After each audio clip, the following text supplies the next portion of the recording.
I'm so sorry, guys. Got a phone call.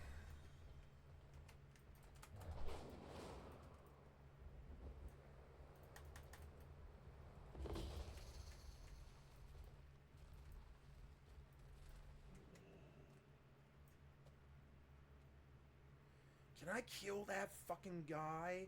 I don't know. It's like this and this and this and then a bunch of these, I think. Yep. Yeah.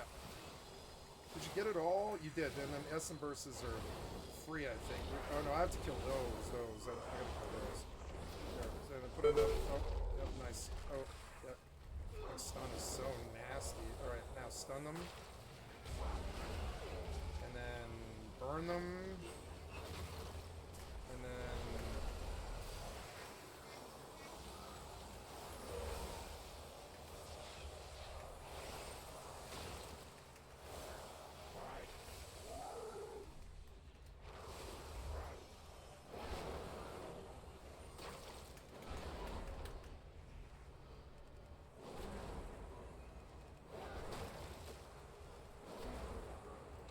I'm gonna get him! Stop, fucker.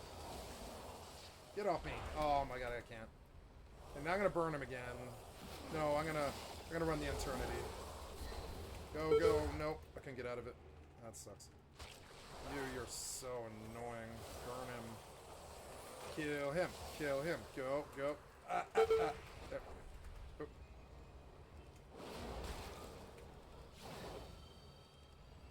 Got Essence Burst off that. That's good. Fucking die, asshole. Yeah! Solo this raid boss, bitch! Yeah!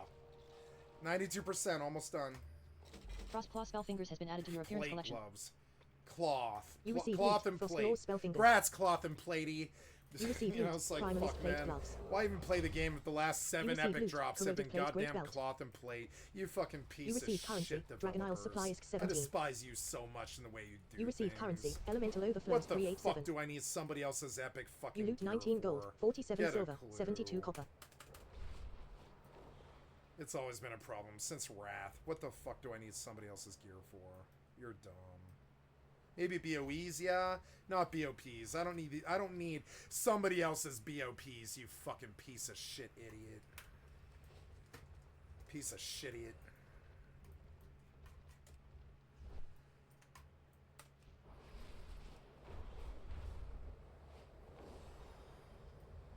Need single targets and they're all grouped up like hella bitch. Please let me land. You're so annoying. Oh my god.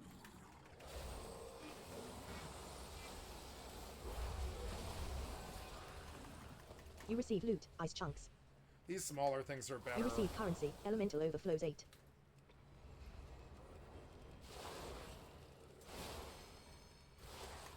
You receive loot, aqueous spec.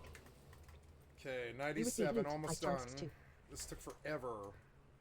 Go out to the location of the Abyss spot, Doc. Warp drive active. Wait. Abyss spot, warp. Warp drive active. Okay, 99.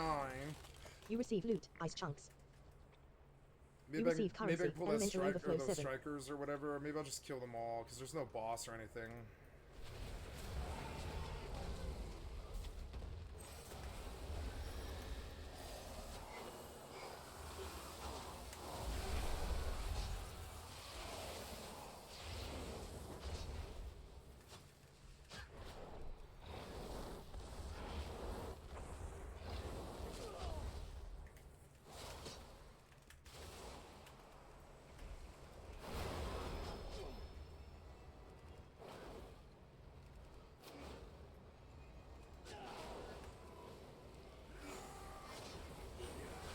You receive currency, Blightstone is 4. Disrupting the Primalist plan completed. 1,165 gold. 1,165 gold, 94 silver. Sridormi says, with you at our side, our enemies shall never succeed. Thank you. Uh-huh. I was You gonna receive currency, Whelpling's Awakened teleport Crests 2. out of this place. You receive currency, Take me Dragon Isle to supplies the 36. garrison. Oh, I'll have to make a party. Yeah.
Is that right? Yeah, that's right.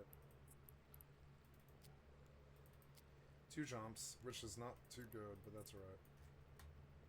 Warp drive. Hopefully he didn't active. pop the box. I don't know.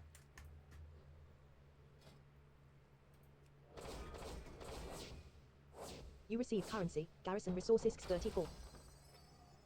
You receive currency, Apexis Crystal 600. You receive currency, Wilkes 25.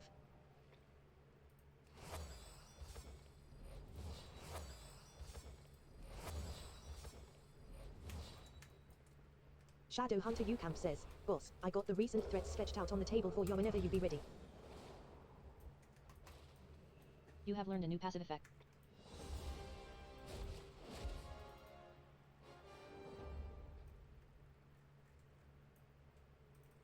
Aren't there supposed to be portals in here? Is locked. Did you find Varsha? Fucking annoying.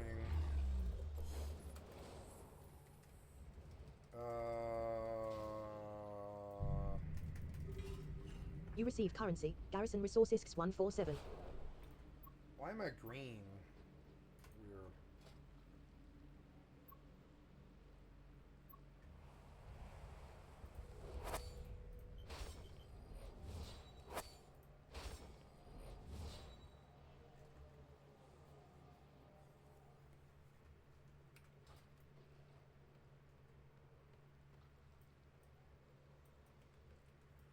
Dailies and stuff that I don't want to do. Did I take all of those? I think I did. No.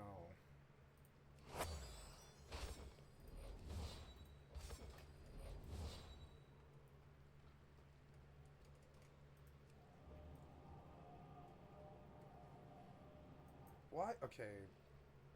My home point is Valdrakken, but I mean, wouldn't it be better to just have the home point be... Oh no, I see. So I guess it's all the same, really. The Dalaran Hellstone is to give me another access to Orgrimmar.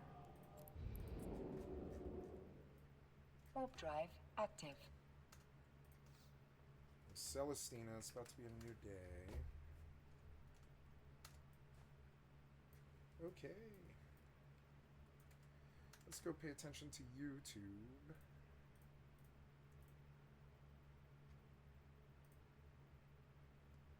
I'm excited to meet you and do this interview. Yeah, no, I'm really excited for this too. So first, tell chat who you are and what you do. Yeah, I'm Tim Bender. I'm the CEO of Hooded Horse, which is an indie publisher. I founded it a few years ago, and we released our first game in 2022. That's awesome. So what was your first game? So the first game we released was Old World, which is a sort of a 4X turn-based game by Soren Johnson, who was previously the lead designer for Civilization 4 and Civilization 3. So we released his game Old World under the indie company he founded, Mohawk Games, and that was mid-2022. That's awesome. Yeah, look, I just took a look at it. Looks like you guys have 2,874 reviews at 81% positive on it. That's really good numbers, actually. That's quite awesome. Hell yeah. Yeah, it's done well. It was it's a great game, and Soren is an amazing designer. I like that. I really like that actually. I think a lot of the times one of the things that I'm seeing a lot of inside of the publishing space is publishers that just care about the metrics, but you saying that there about the developer is really, really awesome. I like that a lot. 100%. Active. Yeah, no, I mean, he's great. We're lucky to work with him. That's true of so many of ours.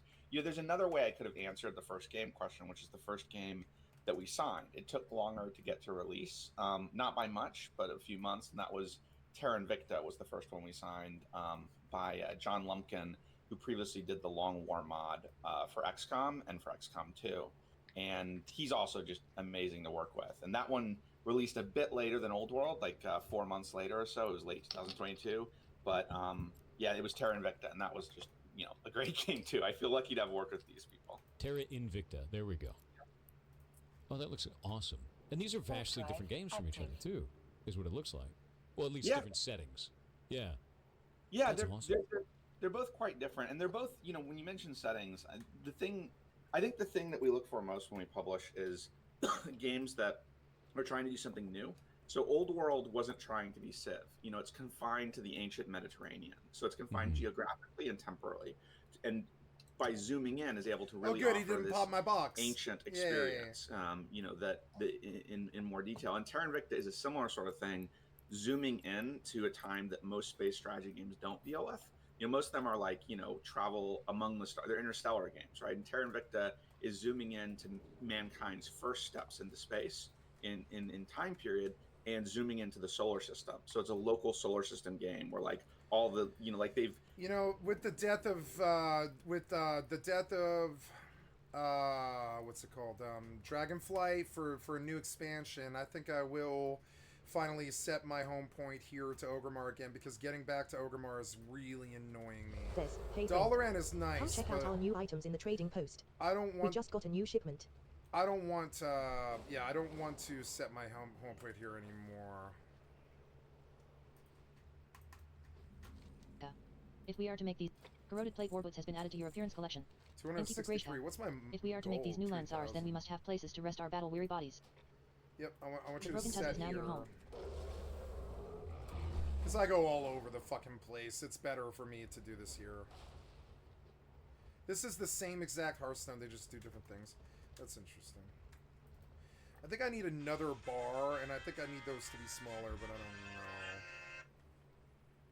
know. The campaign thing is definitely too fucking big, and this is the smallest that it goes, which is insane. The UI, whatever. Portal to Ouroboros.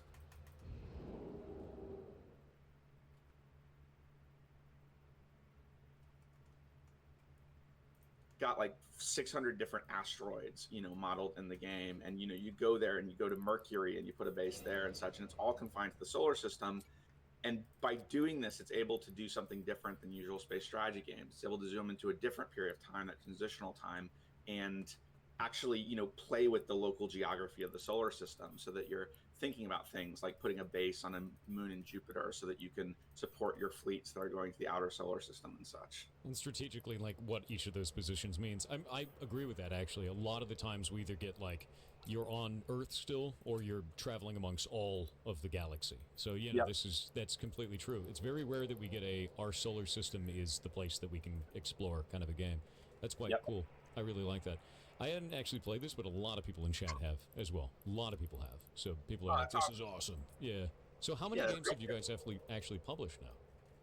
So we've got 10 games that are released, and a couple of them we signed on to along their way rather than the beginning. For example, a game called Workers and Resources, Soviet Republic, which is sort of putting you in, it's sort of like a, like sort of Soviet joke, dark humor kind of thing combined with what is essentially the most detailed city building simulation. And it will have things like you decide what level of party loyalty is required to be able to attend university in your city, and all these sort of like, this sort of like fun little humorous like take on things. And that one we signed on to, it had already been out for like in early access for like 4 years, and we signed on to it late last year. I think I want to start putting warp core stabilizers rather than mining laser upgrades, because It's kind of loud here. You should have unlocked flight here. Who cares? There's nowhere to go except for the city. You're dumb.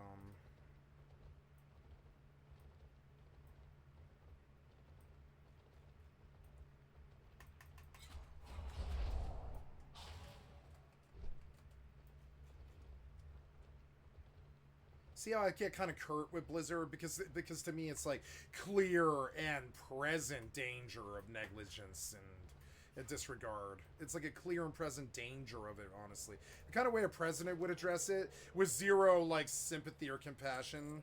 I just say, you should have unlocked this. You should have unlocked flying here. There's nowhere to go. You know, and I have, like, zero sympathy or compassion for their fucking failure. And, you know, I view it as laziness, you know? I think they pad their bank accounts with the money that they should have spent trying to fix problems that I yell about all the time. And I'm just sort of, you know, I'm a little bit bitter about that. I'm like, it's your money, you do as you want. But I think, like, you should have reinvested in polishing these games to 110%. Oh, this part's cool. I love this part. I love this part. This is the best part of WoW. This teleport right here. So cool. I wish EvE was that cool. Why is EvE not that cool?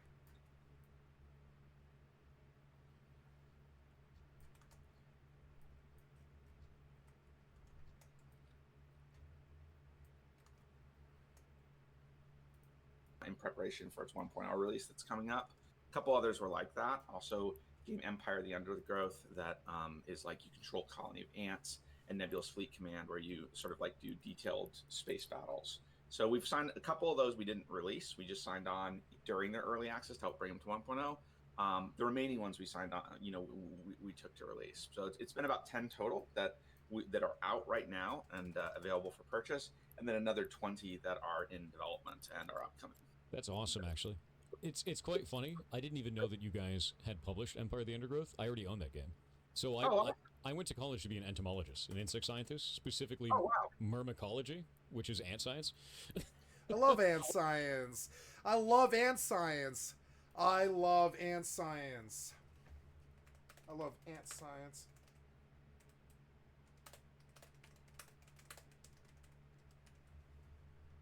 I love ant science. They do things so much better. Ants do things so much better than human beings. The ants would never, ever let their people die of trank and hunger and drug addiction and poverty on the streets. That would just never happen. Every single fucking ant in the colony is taken care of so that the whole thing is a team. There's no complaints. There's nobody's unhappy. Everybody's kind of bored. But dealing with the boredom is something humans can do. They can make art and they can fuck and they can, you know, they can do drugs and stuff. Boredom is something humans can handle. What humans can't handle is not getting the things they need to survive. Ants would never do that. Ants are not stupid like humans.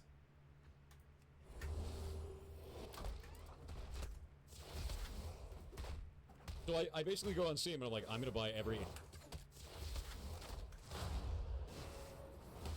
ant game that exists. I'm going to check out every single one of them. And I just churn through them and I'm like, oh, this looked... When I first got it, God, how long ago was that? It was ages ago. Command swarms of warriors at another scale of warfare in the splendor of RTS and base building. Lead ant colonies against the many fearsome threats of the insect world. Empire's Undergrowth. It was absolutely ages ago, and I was like, I'm going to check this out later when it has more content. Now I need to. Yeah, well, it's got 1.0 is coming here, and, you know, I guess... Give me the fucking client.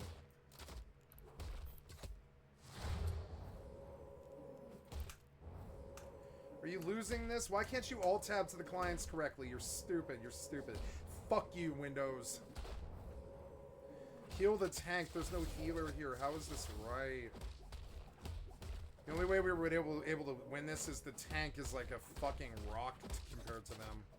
But he's not going to make it, and we're going to lose. Damn it. Alright, skip to him.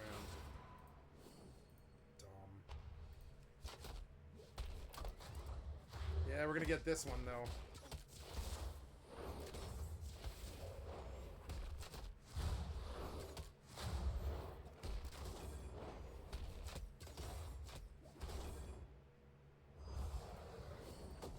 Item, Singed Soul Shacklesk 6.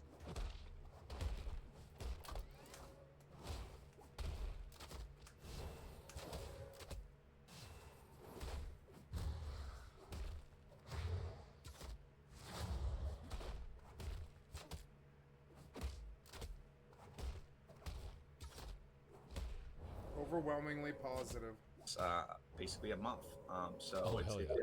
yeah, it's at the end of a very long journey. It was like 7 years in early access, which, you know, some people have complained about, and, you know, I Yeah. kind of get it. But at the same time, like, if the devs are keeping a game in early access a long time, but continuously working on it, I mean, to me, that's the height of dedication to, like, achieving the full vision before declaring it, you know, at 1.0. So I'm honestly, like, we've got some games that have done quick early access, like Against the Storm was only about a year from release into EA and then 1.0. But, you know, when they keep going for years, I actually, like, I don't know, Empire's Under, it's dedication. 7 years they spent, like, just continuing Hypernet to improve it, and now it's expired. finally ready to say, Aw. slap a 1.0 label on it.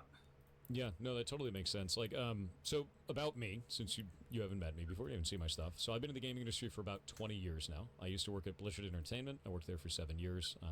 Started in QA, went and created the team Application Security, which is all of Blizzard's websites globally, all the security for that. Became a senior red team specialist after that. Then I went to Amazon Game Studios, and I worked there on the Lumberyard game engine.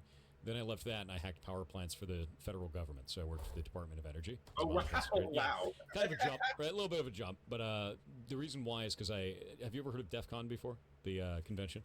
Yes. So I have 3 black badges from DEF CON. So I got 2 for cryptography and 1 for telefreaking, 3 years in a row. And then the government was like, do you like money? And I was like, I love money. And then they flew me around the country to hack things. It was cool. But after that, I quit because we had 7 people on my team, and 4 of them quit at the same time. So they were like, hey, you know that 10 weeks a year you fly around the country? It's going to be 30 now. And I was like, no, it's not. No, it's not going to happen. Wow. There's, because I'd spend more time in hotels than I would at home. It's just not worth Yeah. it. So I know, quit. understand that. I was going to take 2 weeks to figure out what I wanted to do, and I was already making indie games on the side. I'd been doing that for a while. And Jacksepticeye played our game 2 days in to my 2 weeks of figuring out what I wanted to do. And I was like, well, guess I'm doing this, right? And I've been streaming game development and doing that kind of stuff now for 7 years. And I've never stopped, and I just keep doing Wow. it. And most of what I do now is I teach other people how to enter the game industry, show them that they can make indie games, because a lot of people just need kind of that nudge. They just need to be told, yes, you're allowed to, and they go, wait, I can? And it's like, yes, you really can. And then they go That's off and make things. And I also host game jams and other things like that as well, and try and put out as many resources as possible to teach people to make this stuff. So, That's yeah, awesome. a big nerd, basically. Oh, we all are, right? Yeah, 100%. And it's funny, too, because I usually talk to Chad about the perils of publishers, because you can have good publishers and you can have bad publishers. And what I've seen from you guys is you are doing a very good thing with each of the games that you go with. And the biggest difference that I can see between most good publishers and most bad publishers is exactly what you started this conversation off with, which is the relationship between yourselves and the devs. That relationship fostering is so important between the publisher and the developer to make sure that is a good and positive relationship, to make sure that they make the best games, and then everybody wins. The mutual benefit between the publisher and the developer. So I'm really glad you started off with that, because that's fantastic. Also, I have that freaking sick helmet you guys sent me. Oh, awesome. Yeah, I wore this the other day when I was playing. Awesome. I played Bannerlords in the helmet, and it was fantastic. Which is, I actually have at the other house. I have a breastplate for this as well, because I used to be in Ren Fair. You receive item, A Taylor big, crab meat. big heavy metal breastplate, which is cool as hell. You gained Yeah, 69 that's gold, awesome. 33 silver, Full 95 outfit. copper. So I'm interested. What is the general process that you guys use to select a game that's coming? Do you wait for them to come talk to you? Do you guys go out and kind of hunt for ones that you're interested in? It's a mix, but for the most part, it's like most sold your junk the for vast 39 majority of gold, the 4 games silver, haven't been 67 ones who copper. like sent an email to the like You repaired your publishing armor for inbox. Now, that's not to 112 say gold, 67 that silver, 2 we copper. don't look at those, because we do. We spend Corroded we plate look break at off has every been added to your appearance collection. single email that comes in pitching a game very closely, but only a few games so far have come from that. The majority have tended to come from either us looking around and seeing something that really interested us, or quite frequently one of Morchie's our time worn current shoulder pads has developers been added to your introducing appearance one of collection. their friends. and Chromie's time spent basically shoulder pads has saying, been hey, added I'd to your like to appearance introduce selection. developer such, or like introduce this Mystic person, Burger I'm friends says, with them, I and they've feel like got I a lost an game. eighth of something. That referrals from within our current developers, I mean, actually, come to think of it, like there's like a chain that runs from like the Falling Frontier, one of the games we signed, to I think introducing, I think Todd of Falling Frontier introduced me to Greg, the developer of Manor Lords, and then Greg introduced me to the developer of Blacksmith Master, actually, and then there were several others that like flew through these introductions. I think Todd also introduced me to the developer of Nebulous Fleet Command. So like it's there's sort of like this whole chain of introductions that is responsible for I think most of our signings. That's a really good thing, though. I mean, if a developer is like comfortable enough working with you guys to go to a friend and be like, "Hey, you should get in here and talk to this dude," like that's a really positive sign. Frankly, I think that's really good. So yeah, no, Yeah. that's awesome, man. Yeah, I think we've got a nice. The developers are, so we've got channels in our Slack for all the developers to hang out. So we've got like a general channel for them to chat, a casual channel for them to chat about other things that are, I guess, more off topic, like pets channel, and then like a development focused channel where they can like talk about programming and such. And so it's sort of a nice community. It's funny because you mentioned the things of other publisher. I mentioned before to another publisher that we've got these channels for all of our developers to hang out and talk to each other, and their eyes sort of widened, and they basically said, "You don't want to do that. That's going to cause trouble. That's not going to work." And they still don't know what they had in mind. What's the fear of having people talk to each other? But They'll find out about the deals the other one is getting. Oh no! Like, it's like, dude, come on. Yeah, no, it's kind of funny. Our Discord is structured largely the same, so I've got sections in there for kind of different things that they want to learn. Anything that people want to learn, like programming, writing, voice acting, whatever it comes down to. And I put them out into structured areas, so you don't have to look at the channels unless you want to. So they choose a role, they can go and see that whole section and interact with an entire sub community of people that are into that same thing, so they can learn from them and like kind of grow that skill set. And it works really well, man. Like it works super well, especially when you get kind of cross-pollination between devs, because if you do and the devs talk to each other and they learn something from each other, their games get better. And if you're publishing all of their games, everybody wins. So like, no, I'm glad you built it as a community more than an isolation pit, because I see that a lot too. It's weird, man. Like it doesn't make any sense. It really doesn't. Devs need to grow from each other, and then everybody wins when you do that. So Yep. Yeah, no, it's super awesome, man. So where were you before you started publishing games? What did you do before? Oh, So okay. nothing too relevant. So I bounced around a bit. So I was my first. So I went to law school and then was a lawyer for about a year. Didn't really enjoy it very much. I mean, it was okay, but it definitely wasn't where I wanted to spend my career. So then I went back to school to study regional studies East Asia, just Chinese language, the regional politics, that sort of thing. After that, I was a consultant for McKinsey and Company, which well, I didn't enjoy that. So sometime very quickly after that, I went back to school again, in this time for a PhD program in ancient Chinese history. And I did not get the PhD though. I got flushed out at the terminal master's, so I took I enjoyed it. I enjoyed the program very well. My advisor was amazing. It was a great program, but I just sort of decided I want to be an academic. So I finished all the classes and really enjoyed the classes and learning and studying history. And then it was time to sort of start doing my own 3-year, 4-year of writing and my dissertation. And then at that point, it was just, I sort of realized academic career wasn't for me. So went out of that, and then sort of I was doing modding in my spare time. So I created a mod. So there's a DLC for Mountain Blade Warband called Viking Conquest. And I really liked the DLC, but a few things bothered me about weapon distribution on some units and some stats. And I was like, I'll just create a quick mod, called it VC balance mod, do 12 quick changes that'll make, solve the things that bothered me the most. Of course, I got to version 13 and it was 10 pages, single spaced of a change log. It just kept going and going. And so, I was enjoying all this. And then at the end of it, I thought well, this is really fun. I really want to be involved in game development, through this modding thing. But, I didn't think I had much to offer, I think, in the end, in terms of actual doing of development, as much as I wish I was a creative genius creating a wonderful game. It seems I'm not. Shirey says, But I felt I had help something to offer otherwise in Manco says, publishing, looking for I a could new use sword. a little bit of my background as a lawyer, Shiri a says, little bit of my sure background thing. in business, a Only little bit thing. of, you know, like a little bit of here or there, but mainly just wanted to do it and thought there was an area to do it. And so I founded Hooded Horse, and then the first game, I was actually And a I huge also fan of get the a Long War bracelet. mod A nice one. for XCOM. So, you know, Shiri basically says, we the only sell first nice game I ones. sort of saw, Who's it you know, for? Terra Invicta was there, progressing Manco along, says, got in touch with the Himika. developer, we started working together, and then everything sort of built from Good there. for ya. It's That's about awesome. time. Honestly, like having that background in Manco even grunts. just modding, like that development kind of background, is huge. Like, uh, I see that quite a lot. There's so many people working inside of the publishing space that are businessmen first, and they don't know what it's like making something. They don't know the kind of feeling of creating something. They don't know. They don't understand what that's like to build. You know, so even like that, in that way where you had that experience, I guarantee that's made you a better publisher. Guaranteed. You know, because that sets the stage for all of that, man. And choosing the support class of I'm going to help other people get their games out there is awesome as shit, frankly. I think it's a really cool way to go, man. I think it's really, really good. So, yeah, now props to you on that. That's awesome. I mean, I've enjoyed it, and it's a very small bit of pride. You could like every individual game is about the creator of that game, the development team, and what they did. But yeah, that support role of knowing that hey, I helped them out a bit, and then knowing you can do that across a lot of games, it's very fulfilling. That's good. So, how about the tough question then? What is the time where you guys feel that as a publishing house you have failed?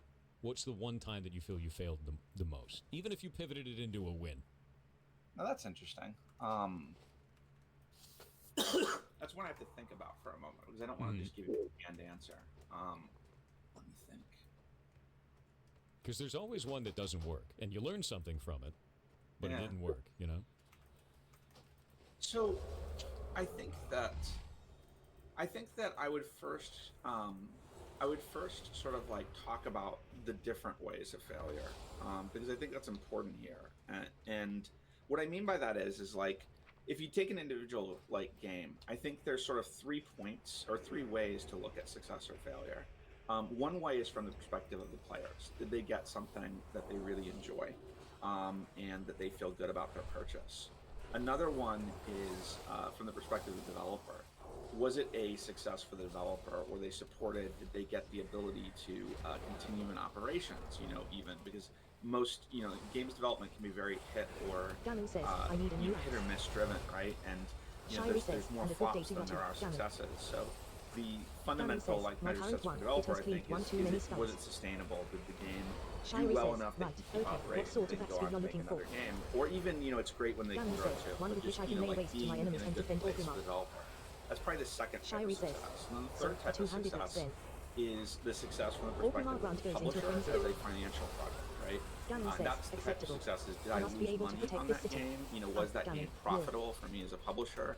That kind of type of success. And I think these successes or failures, you can, I hope the day we need to saving some never comes if it's all degree, the same to you. no one has the power to be Ganu says, successful. I on the other No hand will be publisher we watching, found the waiting. principle that we will always be successful in all Shiri three says, of these okay, measures. say hi to Mina for But I me. think you can choose between them. Ganu says, And farewell. choose which ways you want to fail. And in many sense, the way we've structured Hooded Horse from top to bottom is choosing that if and when we fail, which we will and do, it will be failing in the sense of financial success for us in an individual project. And I need to explain that a bit because I don't want to come off as altruistic, because actually I think I think it's a good way to be, but I also think there's something sort of like that makes sense about it too. So if we take first and talk about like a sort of mainstay of publishing contracts, which I very much don't agree with, and we've moved and we don't use, which is This guy has 100% 1.5 million where the HP. publisher will That is recover insane. first. All of the sales will go towards recovering the publisher's costs before any sales revenue goes to the developer. It's And devastating. That kind of a deal is absolutely devastating in the market. So I'm glad you said that. Anyway, yeah. No, it's terrible. It's terrible. It leads to, so many games fail and the people blame the developers, and it's like, well, we know what happened. They were buried under blaming the recoup. No matter developers. what they did ever, they were never going to get out from under that and see any money from the game and be able to support themselves. They can't support it. So the recoup terms in many, in essence, are structured around the publisher picking among those 3 types of successes and failures. when you set up recoup terms, you're basically saying the most important thing is that the financial product to the publisher succeeds, because it's very protective of that, right? Like getting all of the money until the money comes back that the publisher put in is essentially saying I will not fail in the sense of financial project There's to the no publisher. risk for the publisher then. Yeah, Yep. yeah, exactly. And oh, sorry, go ahead. No, I was going to say at that point there's no risk for the publisher. If the game fails, they don't care because they've already made their financials back, and it's at that point it's just pure profit. Yeah. Yeah. So that's them picking that measure of success will always be successful, but it's also them picking to sacrifice the other two measures, right? Because the consequence to the developer is the developer gets no money until it gets back. It makes it much more likely to fail for the developer sustainability, and it also makes it much more likely to fail for players to get because like every game, sometimes games release rough. No one can prevent that. But if the developer is getting money coming in and revenue coming in, they can still make it better. But if they're not, then they won't. Then it's over. So it also makes it much more likely that games that could be improved after release answer player complaints and turn into a successful game for the players instead don't, because they're not going to get that support and expansion because there's nothing there for the developer. So it picks to prioritize success for the publisher as a financial product and to deprioritize the other two and thus fail in that way when things go badly. So Hooded Horse, we're sort of the opposite in what we've picked as our way to fail. We don't use those recoup terms. We use flat percentages with developers. We don't also, and this is sort of like a deeper point about where you put your attention and investment, we don't prioritize things by return on investment. And we're not doing anything like, a lot of publishers, they look for like, oh, we'll have 4 flops, we'll have 1 success. That 1 success will put all of our efforts pushing even further because we get the best ROI on that. By making that one even more successful, we'll get more dollars. We do it very much the opposite way. If the project is struggling, or marketing or otherwise, we're going to put more effort into it. And so what this ends up doing is we've picked that we can fail on a game as a financial product to us as a publisher, but we don't want to fail the consumers and players, and we don't want to fail the developer. We want it to be a success for them. And the thing about all this is like it's not really self-sacrificial at all, because and I'm not wanting to long-term. It's long-term benefit. Yeah, exactly. Because we build that reputation. I see too often now, even other companies do, like not even just in the publishing space, ones that sacrifice their long-term success for a short-term gain for a quarterly earning. You guys are taking the opposite direction, which is what it should be, which is we're building a relationship. We're in this for the long haul. Everybody's going to win in the end. And we might lose a little bit of ground right now, goes into but a frenzy. who cares? Because we can receive get currency there. on Orc Swap. We're going to make more money overall by the end of this. Yeah, no, that's fantastic. Yeah, and the fundamental thing about all this is like it's okay if some of our games don't make money for us, but it's not okay if it doesn't make money for the developers, because the developers only have one game. And that's what's so perverse about recoup terms, is because, and this goes back to having been a lawyer, like there's a basic principle of what is a good contract, and that principle is that you allocate the risk to the party best able to bear that risk. And the truth is, publishers have diversified portfolios of many games. They are not vulnerable. They can bear the risk of individual projects failing financially for them. But developers have either one game or very few, and they can't bear that risk. So there's just no logical reason, except, to be perfectly frank, a bunch of short-sighted publishers who are using their bargaining power to create these risk-averse terms that don't make sense for anyone. Yeah, it ends up being a parasite instead of a safety net. Oh no, I went You to guys the are wrong operating place. as a safety net, and that's honestly how it should be. That's how it should be, man. I've seen a long time of publishers just kind of acting that way, and I think the only other one that I know of that operates in the way that you are describing right now is Devolver Digital. That's probably the only other one that I see that's like that. And Devolver's great. They're great. fantastic. They're super good. And I love Devolver. I've talked to a number I of do. different developers, like some of my friends that have worked with them. Not just Devolver, but also Coffee Stain. And they operate largely, as far as I've seen, under the same kind of terms that you are describing, which is fantastic. So I think it is absolutely a recipe for success, and I don't think it's unique. I think it is a recipe for success that can be repeated, which is surprising, seeing as how many publishers are out there that just fall on their face and then everyone loses. Lefty is getting Because drunk they're off going a the cup of opposite frog direction, which is shooting for short-term gain and trying to rip as much money out of the developer as possible. And I just don't think, not only does it not work for the publisher, it doesn't work for the dev, it doesn't work for the players, and everybody loses at the end. Annapurna is a really good Lefty one is as well. completely Yeah, smashed from the I cup agree of with frog that. venom brew. Absolutely. I don't know what their terms are, though. The Great Vault. That's a black Quest box accepted. for me on The that Great one. Vault. The Catalyst Skip. No, this Quest is really accepted. good, man. The Catalyst This is gift. really good. So, with that in mind, that we've talked about the fair, what do you think is the greatest success that you guys have made as a publisher for a game? Not the game itself, but what you have provided to them that has impacted that game in some way.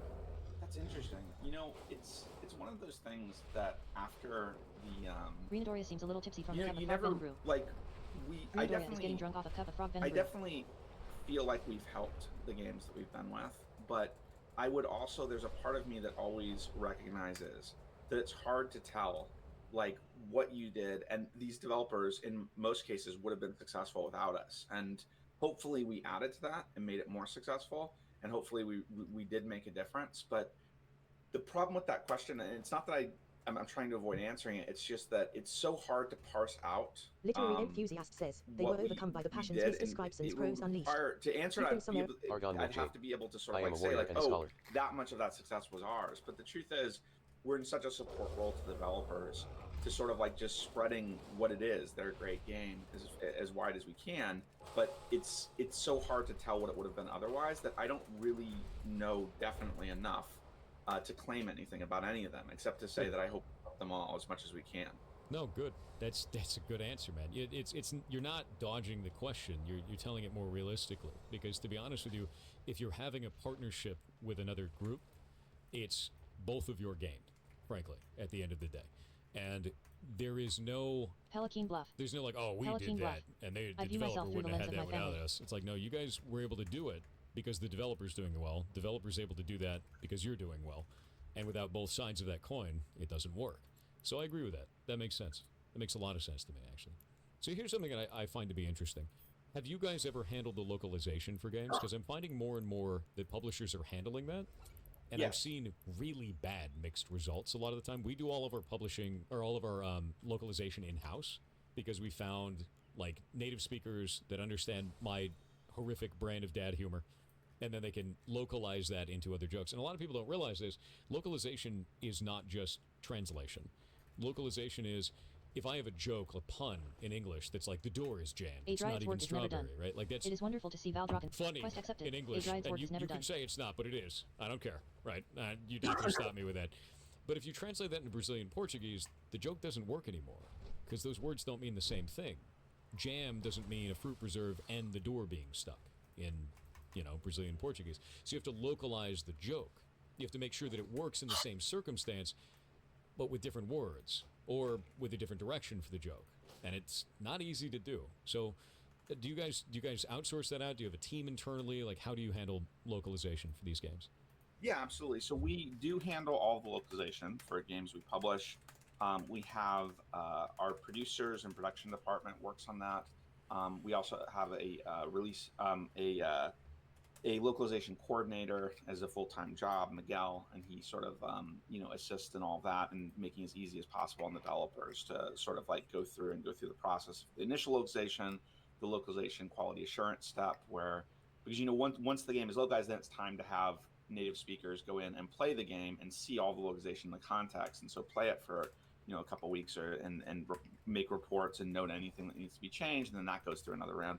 I mean, it is a very, very involved context, so it's something that we definitely, and it happens towards the end when the developers are busy, so it's something that we want to make as painless as possible on them. There's always some, developers always there's always something like localization quality assurance finds that there's something about the UI that needs to be adjusted or something that they have to do. So there's always some localization bugs that have to be sort of fixed. But so we try to take as much of it as we can, and we have a mix of localizers that we use. So for I think it's maybe 5 languages, we've got in-house people to do the localizations, and the others though, because like many games, like I think Manor Lords is in 19 languages.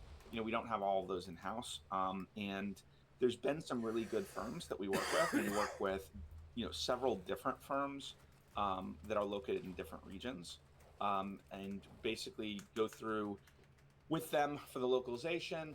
We do cross checks, of course, and all the checking on that. So there's this whole process, because you're right, it really has to be carefully checked, done in multiple rounds. Everything needs to be checked. Localization is so easy to go awry. So it's super tough. I remember we had a thing in Brazil because our translator was very early on. We had a translator from Brazil, and they translated a seems to be joke that I sobering up. had into this joke that was funny in most of Brazil, and then in one part of Brazil it was slang for a sex act, and we're like, God damn! Oh, wow. We didn't find out until it was public, and I was like, great. But we were such a small studio at the time. It was like, oh, we got a demo out. What's up? You know, so Yeah. we had to go and change it. And I was like, great, dude. Because this kind of stuff happens. Localization's really tough, you know, and you not only do you have to localize the game, but you have to find all of the local slang. You have to figure out what people are actually saying, find out what any of that kind of stuff is, and it's difficult, man. It's not an easy thing to do. So Chad has actually got a question for you. Let's say I finished making a game. You know, I just finished making a game, so they're finished with the entire process. They like where it is. What would be the value of me going to a publisher instead of self-publishing with a finished game? So I think that, we could basically separate logically out two roles for publishers. And one role is marketing, distribution, sales, strategic partnerships, localization, all those sort of things, right? So that's sort of like the services a publisher provides. And marketing, of course, is the chief there, but, like forming partnerships and making deals, that's all important too. So basically that's one function of publishers, the things that they do. The other function of publisher is as financier, right? Providing funding for development. There's no reason those have to be united into like a single entity and done by a publisher. They have been traditionally a lot, but there are a lot of different options for financing. Some, like in your case, essentially you're talking about a developer who self-funded and handled the financing themselves and complete on their own. Scalar Commander There are Enver Val investors says, of various Enigma. kinds. Have you and Marithos made contact with the holdout Draxler There's settlements? all sorts of Any options news of for Israel? financing that exist outside of just publishers, and it's worth considering what is the best way to do that for an individual development studio based on what their goals are. We work in, depending on the game, we've got both kind of deals. So we have some games that we publish are like we're publishing a game called Menace, and it's from the developers. Their prior game was Battle Brothers, and we published a game called Nova Roma, and their prior game was Kingdoms and Castles. And both Kingdoms and Castles and Battle Brothers were huge hits on Steam. Those developers did not need financing from anyone. Their prior self-published title financed the whole thing, so they just needed us for the other side of things, which is essentially the core of what we do: the marketing, distribution, sales, strategic partnerships, so forth.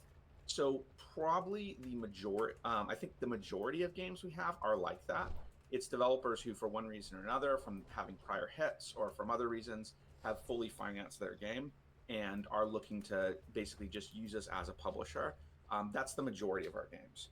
We also have a minority of them, but they're there, who have also asked us to do financing of their project, so some amount of development funding. Usually they've done a little bit of it themselves, they've gotten started, that sort of thing, so it's often a joint kind of thing, but basically have turned to us to provide additional funding. And the truth is, with both of those arrangements, it's very flexible, right? Like we have to ask for a bit more revenue if we're providing financing, because then we need a return on that. Yep. But it's they essentially become the same sort of relationship, because the financing fundamentally isn't that important. It's sort of, it can be attached to the relationship or not, and so I would say that there's no so that's the first part of my answer. The second part of my answer is to say that, like, if you've got the game completed, I think if you don't need financing, then you end up a little freer. You should always feel free, by the way, even if you need financing, to not feel like you need to get a publisher, because there are other options you could look into for that component of things. But if you have the financing squared away, it does mean that your options are a little bit more open to self-publish. And on that, I'd say that, I don't want to like be mean on this call, but personally, if I had a game, I would not sign with 90% of publishers that exist out there. I would agree with that. I don't think that's mean. I think that's correct. Okay, so because there are resources that you can learn to, like, this is the thing, is developers who learn, who go out there, if you're the kind of person that you're willing to go out there and you're willing to start reading and learning and thinking about all these marketing things and trying your best to do on your own, you can get yourself to a state where you're better than 90% of publishers at doing it, and you won't charge yourself, and you'll care a lot more about your game. And in particular, you won't make certain mistakes that I see publishers often make, which is when marketing a game, trying to market it as something else that isn't quite the game, but they think fits better into some other popular game. Like basically trying to Green Doria force is getting drunk off of cup yeah, of frog so venom brew. basically self-published games don't fall into Green that. Doria is They completely know smashed that from they a cup should of frog venom brew. present their game honestly and with its unique points, not rather trying to force it into something else. So I think self-publishing is a fine way to go if you're willing to learn about all that and engage with all of that. And depending on which publishers and how you judge their performance, and you should always look at their Alex Trass out performance. of Like life there binder. is a site called Gamealytic, which is very good Gaelic because it will basically, if you look up any publisher on Gamealytic, it will show you their full history of all of their games. You can sort it by date released, and you can sort of see like, okay, well, what results do this publisher get? Are they getting, are they flopping more games than succeed? Are they providing consistent service? Do they put all their, efforts only into the games doing the best? So if you Do look they at abandon publisher, their players or anything like that? You look in the background, yeah. yeah, and look at things Yeah. like the median performance of the publisher, which is much more important because the average can be dragged up by viral hits, right? And basically you can do all this research and really analyze, is this a good publisher who's, just riding the couple of successes and just, playing that like mini VC game of like, I'll put money into 5 games, 4 of them will flop, 1 will succeed. You never want to work with something opportunistic or predatory. Anatos. So it is Welcome, entirely friend. possible to How can we self-publish help your you? game, to The read up Valdrakken on all Accord the is pleased to see the resources, Dragler do return a to the better range. job than The dragons are expanding I their remember influence the again, moment that and they I spread their wanted wings to... wide. So I'm sorry, I I'm just gonna. hope we can piece together the mysteries of the Dragler's past. I'm sorry, I gotta take a bio break because I gotta go to the bathroom, and I've got a crock pot going, and I've got to stir it and just check on it. I'm terribly sorry. I'll be right back. I forgot. I gotta throw my shoes on. Just gone 2 minutes here.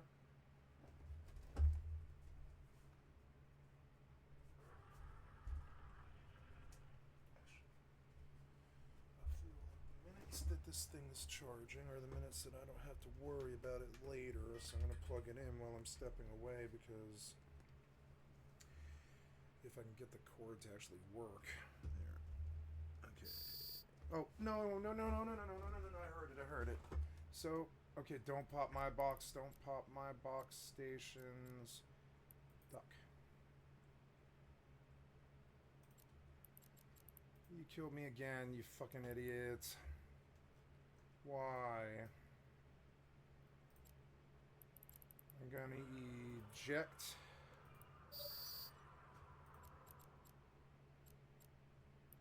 Duck.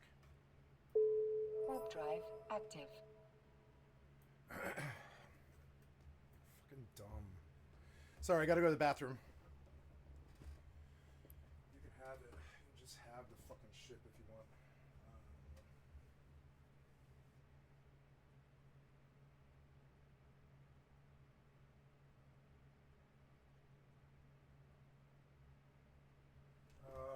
Well, okay, so I caught something there, but oh well, it's alright. BRB.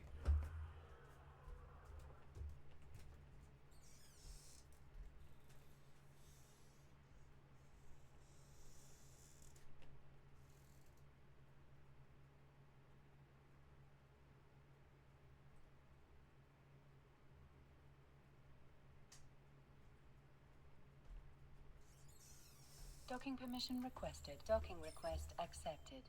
Get my phone. Where is my phone? Where's my phone? That's not right. Oh, there it is.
Okay.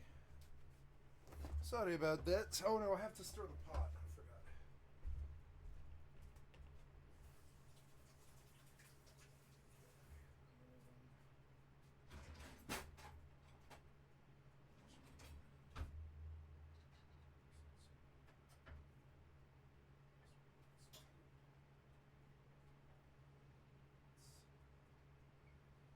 Okay.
Self-publish our game Heartbound. I remember the exact moment that it was. We had won the PAX 10, so this was a couple years back, and we were at PAX, and a publisher approached us up there and said that he wanted to pitch me a deal right there on the floor. And I was like, okay, let's talk about this. And I showed him all about the business, about what we were doing and everything like this, and I was streaming on Twitch, and that was kind of our main way of showing the game off to the world, which it still is.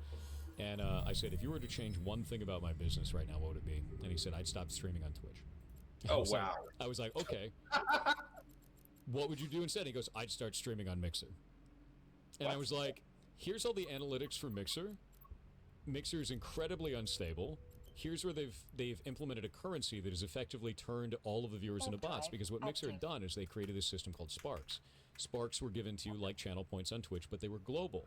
So what had ended up happening was everybody would run Mixer on their phone, in their desk, to farm points so that they could go and give them to their favorite streamer at the end of the day. Welcome, friend. So they've turned How their can we help viewership you? into an army of bots.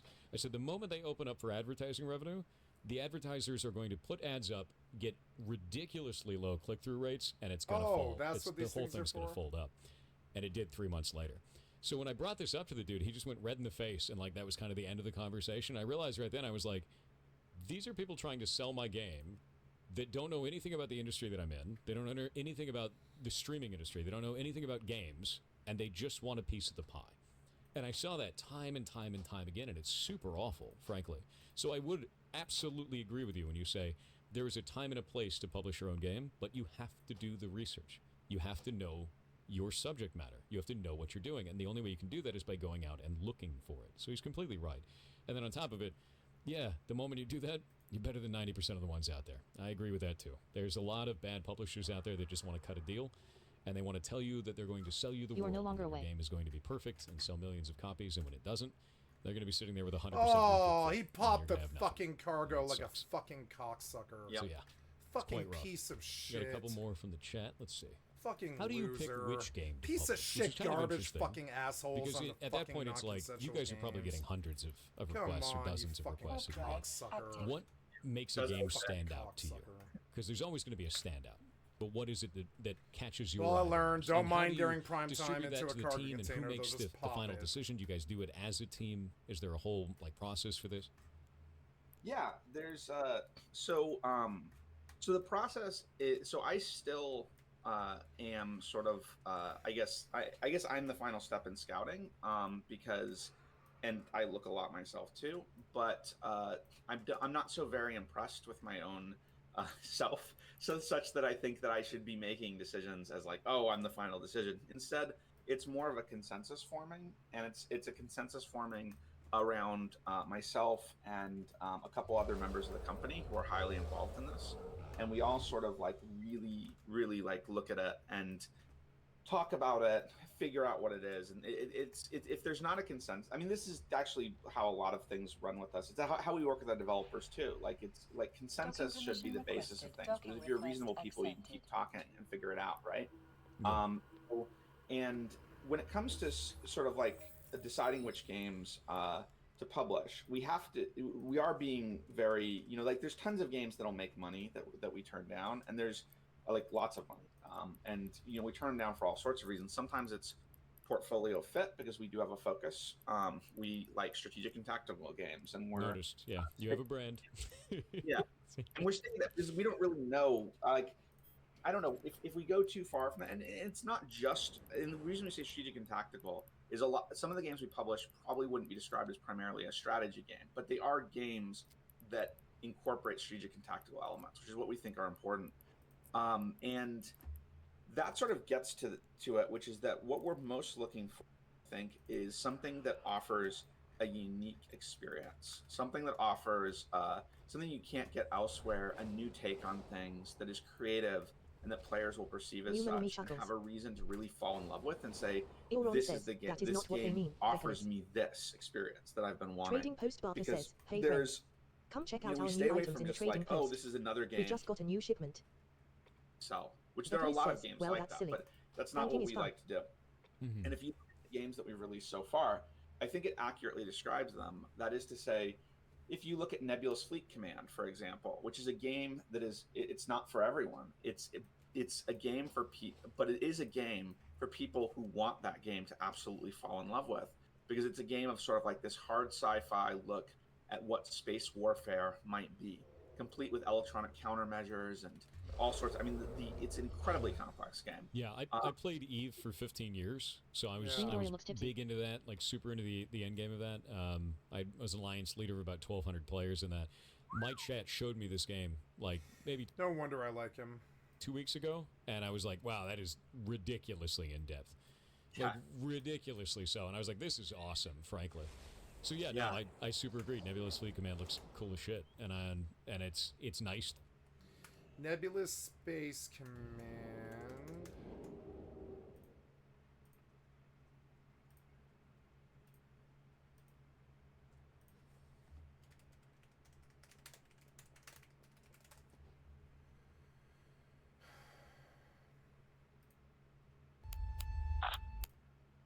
Negative, unable.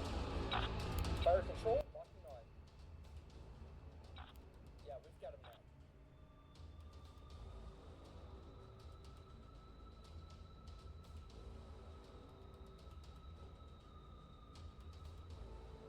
Missile detected. Port impact. Component disabled! Target's off the scope, hold fire! Nope, but it was worth a look. It looks like a really fucking good game. Nope. Sorry. It's nice for me to see that kind of in-depth sort of, space combat sim. It really is, because there's so much you can do there because you don't have to care about gravity. Just build a big ball of guns. It's fine. Just do it. That's... And this is the big thing. Look at this, chat. Look at this. Look at the subsystem. Look at the subsystem map. Yep. Look how ridiculous you can make that. And any of that can get damaged, dude. It's like the Dwarf Fortress of space.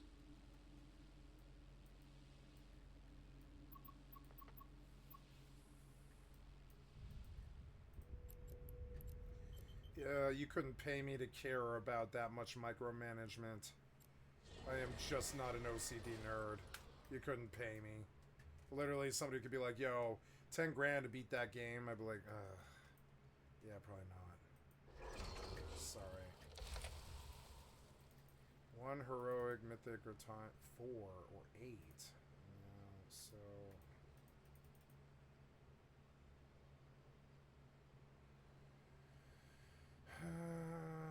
that is 8 dungeons. That is so much. Awaken raids.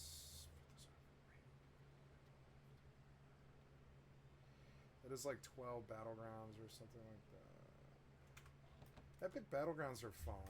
I like the epic battlegrounds. I don't think that's a system I care for. I'm terribly sorry. I don't think I'm going to engage in it. Terribly sorry. Warp drive active.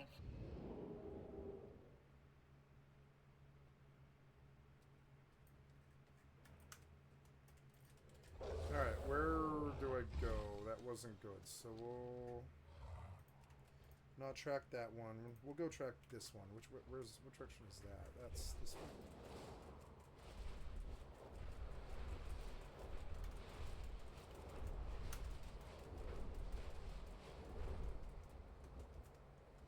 How far exactly are we going? Nice.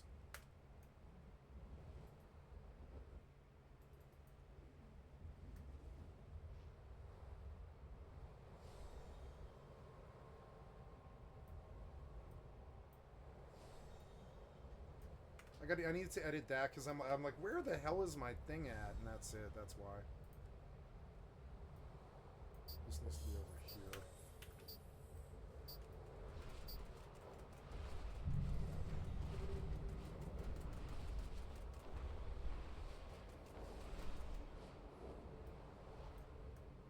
How far down is this? Okay.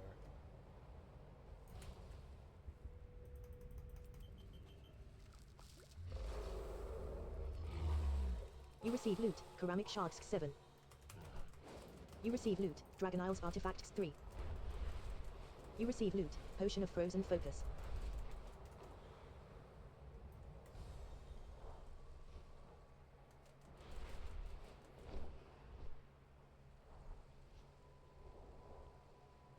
Damn it. You are so annoying. I'm not losing ground.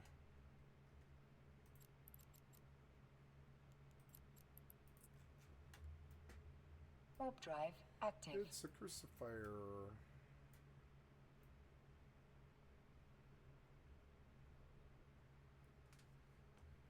Triglavian Z-kill generator. Huh?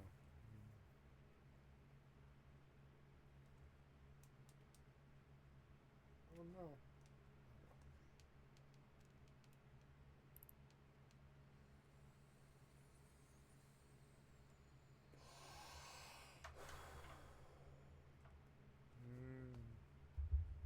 So good.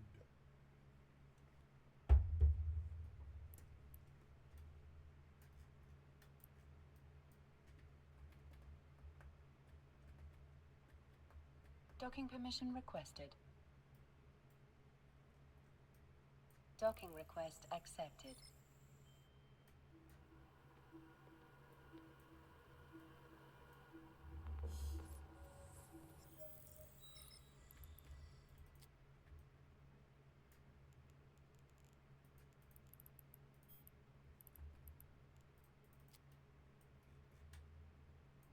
Shogun Taller.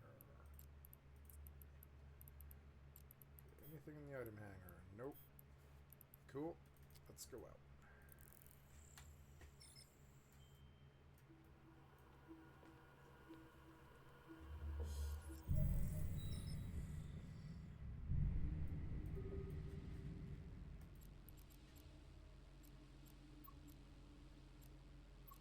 Torpid Sleeper Hive.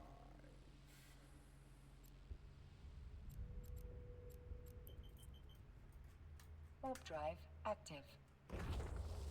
Whoa. It's not really what I wanted, but okay.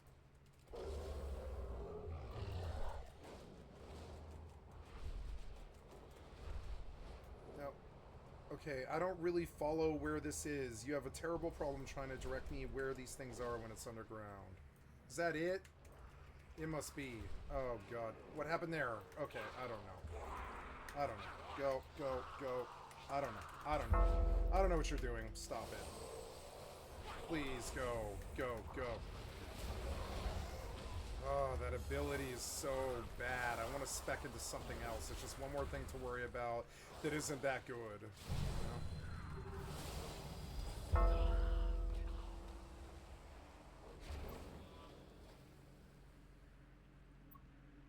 What is Dragon Rage again? I can't remember.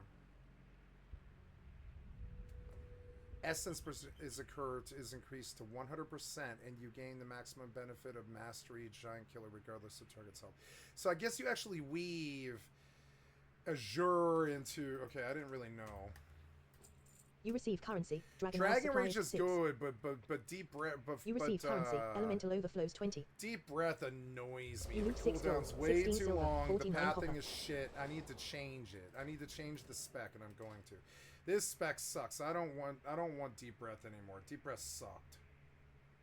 Gotta figure out something else I want, like source of magic or some such. Yep. So, deep breath. Where is it? Deep breath. Deep breath. Deep breath. Deep breath. Deep breath. Deep breath. Landslide. Obsidian scales. Cauterizing flame. That's kind of a waste of a point, honestly. I'm not using it at all. Recall, Quell, Ancient Flame, Forger of Mountains. Oh yeah, I want Forger of Mountains. That's much better than Cauterizing Flames. So, yeah, but somewhere in here is Deep Breath. Maybe you always have Deep Breath, I guess. I don't like Deep Breath, though. I don't like Deep Breath, though.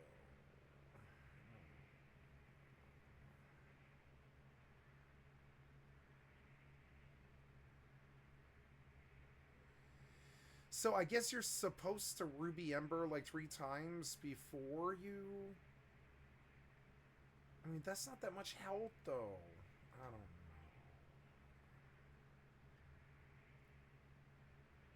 Fire breath damage. So I guess I want Burnout as soon as possible, because it just gives me Living Flame instantly. Okay. I have to remember all the goddamn... oh yeah, I want that. I want something like that. Nope, I need that, but... yeah, Eternity Surge deals 15%. I like that, yeah. Yep, I like that. Fire Breath deals 30% more damage. We could... no, I can't cancel that one, but I could.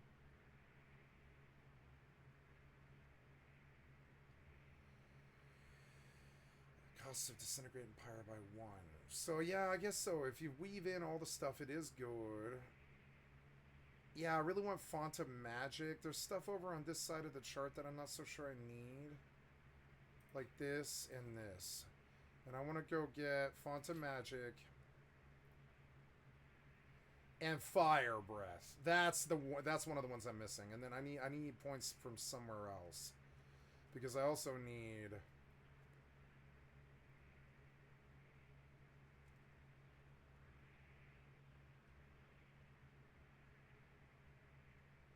I like Shattering Star, but I also don't. I don't really like Shattering Star, to be honest. Catalyze is really fucking good. But I don't know where to get the fucking points from.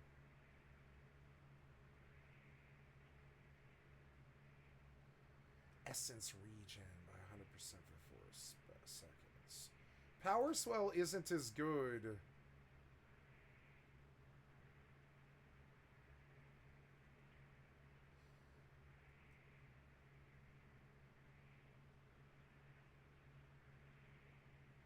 Okay, I'm learning the spec a little better. I want to make changes occasionally here. These are the You changes have unlearned Cauterizing Flame. ready to... I don't need Cauterizing Flame. It's just one more thing I have to fucking worry about. Honestly, I don't want any extra abilities. You've already, ability clogged me. And as it is, I don't really like casting it to Eternity Surge, and I might just take it out of the goddamn, whole thing in the first place. It's good. It's a... let's read Eternity Surge, or Eternity Surge. Focus it's a really several pure magic dealing 62,000 spell frost damage to an enemy. Damages additional enemies when 12 years old when empowered. Okay, so if I wanted to hit extra targets, I need to charge it, but it's always going to do the same amount of damage. So I can just pop the Eternity Surge, instantly, and I didn't know that. So let's go see what this is. This isn't something... God damn it. Where is this? I don't know where to go here. This is so dumb. What happened there? You, dismounted me for no reason. Why am I in combat? There's nothing here. What are you talking about? You're stupid. You're stupid. There. Is this it? This must be it.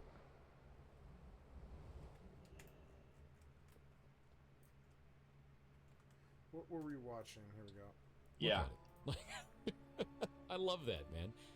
I played Dwarf Fortress for years as well, so seeing so many little micro components that can take damage or or lead to a different outcome because a microcomponent has been damaged or moved or runs out of power or whatever it is that's going on is quite compelling. I think that's really, really cool. Super Yeah, cool, actually.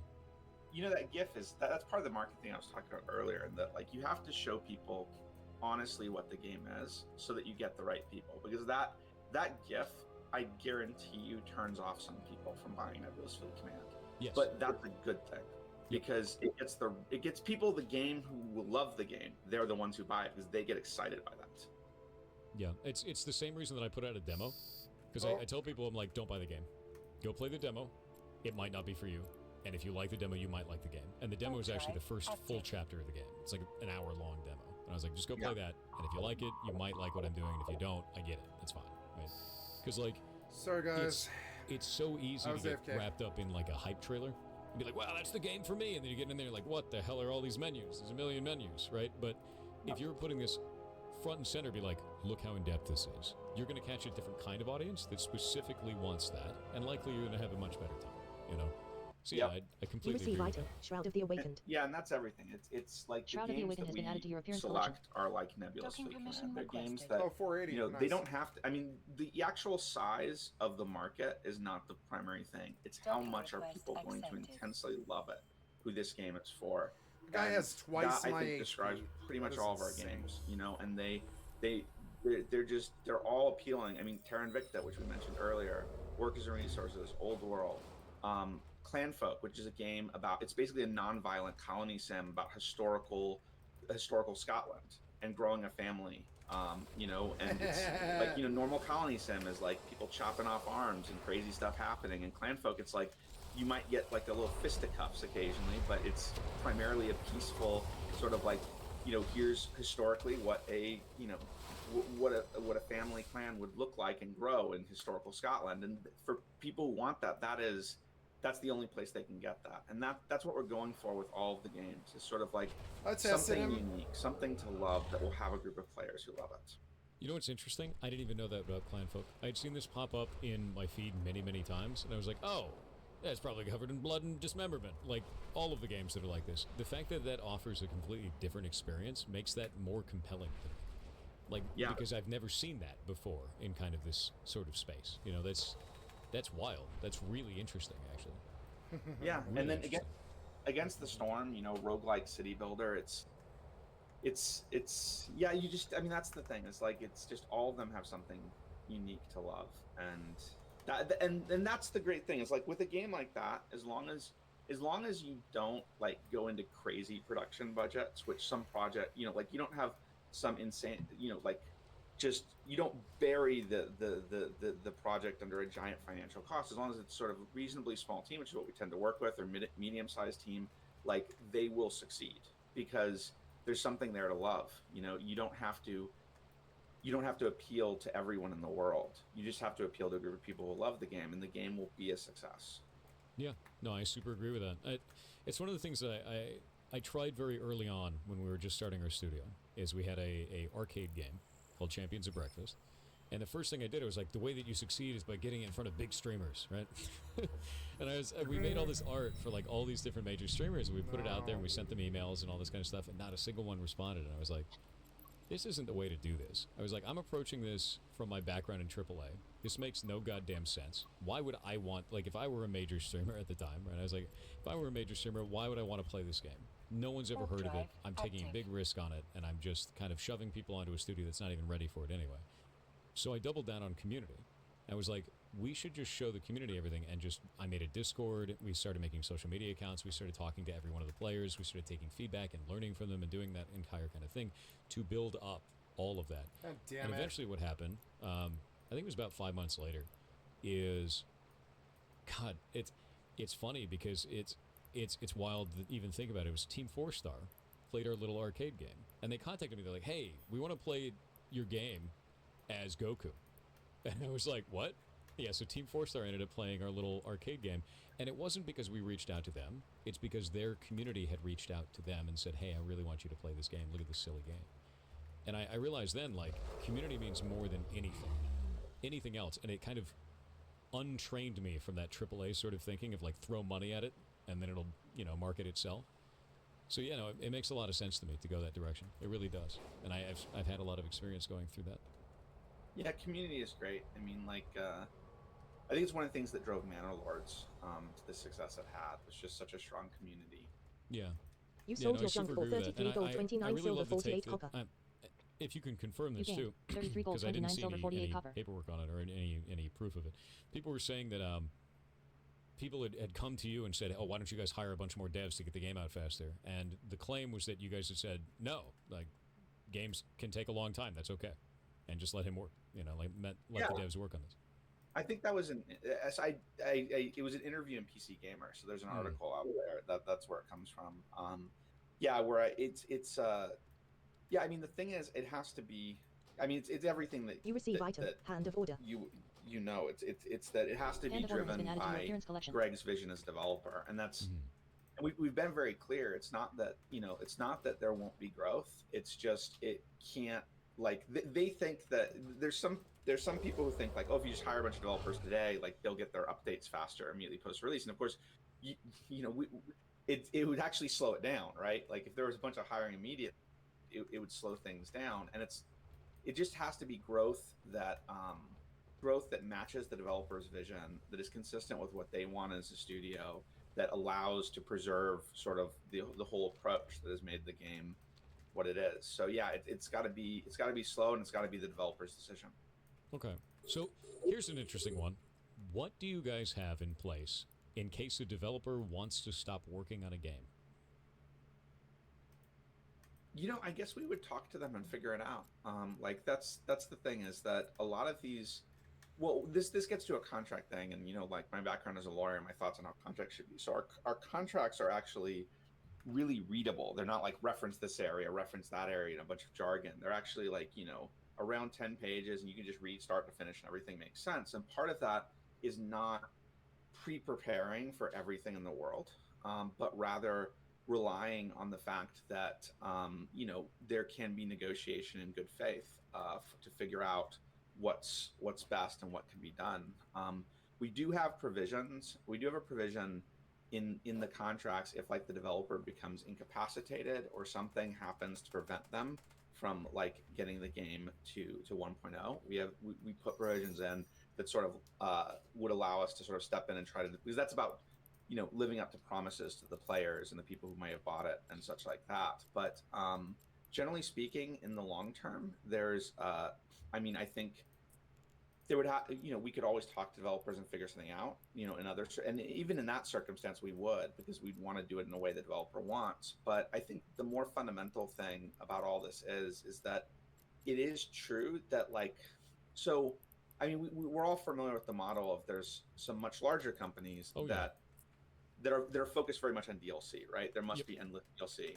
DLC, microtransactions, just shove as many things into it as possible, Yeah. And to be clear, I've got no problem with DLC, like substantive expansions that like add to the game. I think are great. Like continued, obviously not like day one season pass type things, but like like in the long term, game expansions are something that I think are great and can be DLC. Then we will fix what is but broken. We don't have like this focus where it's every game has to continuously forever produce DLC.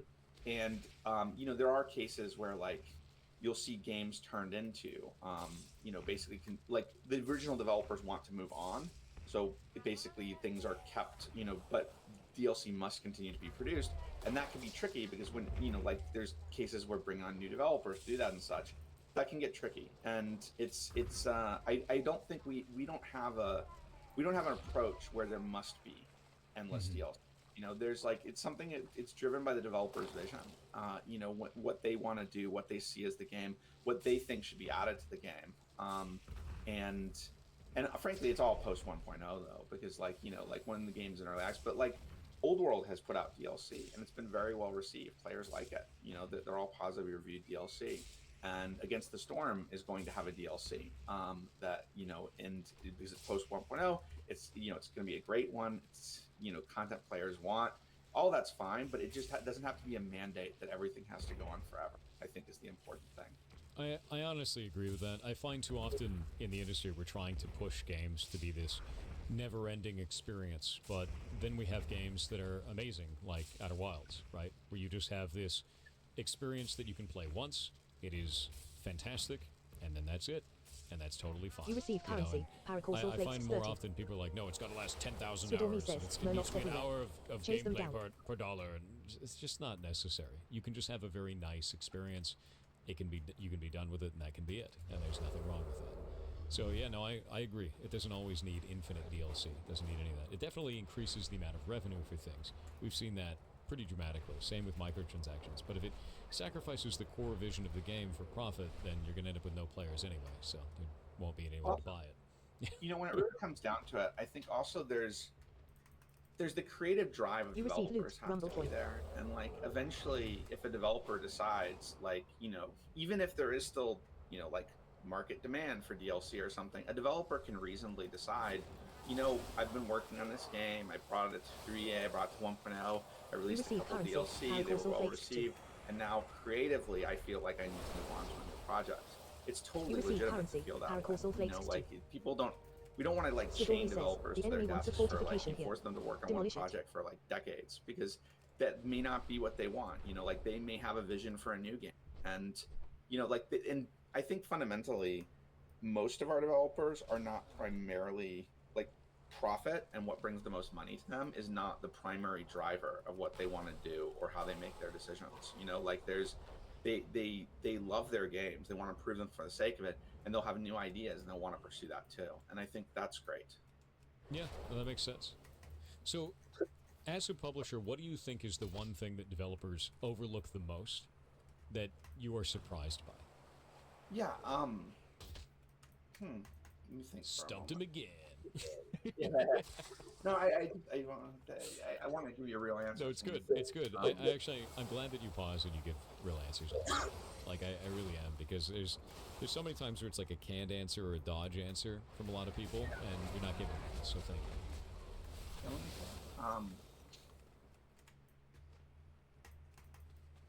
Well, receive I loot think with if I the were bulbs. by developers, You receive currency. meaning, Dragon Isle Supply is 3.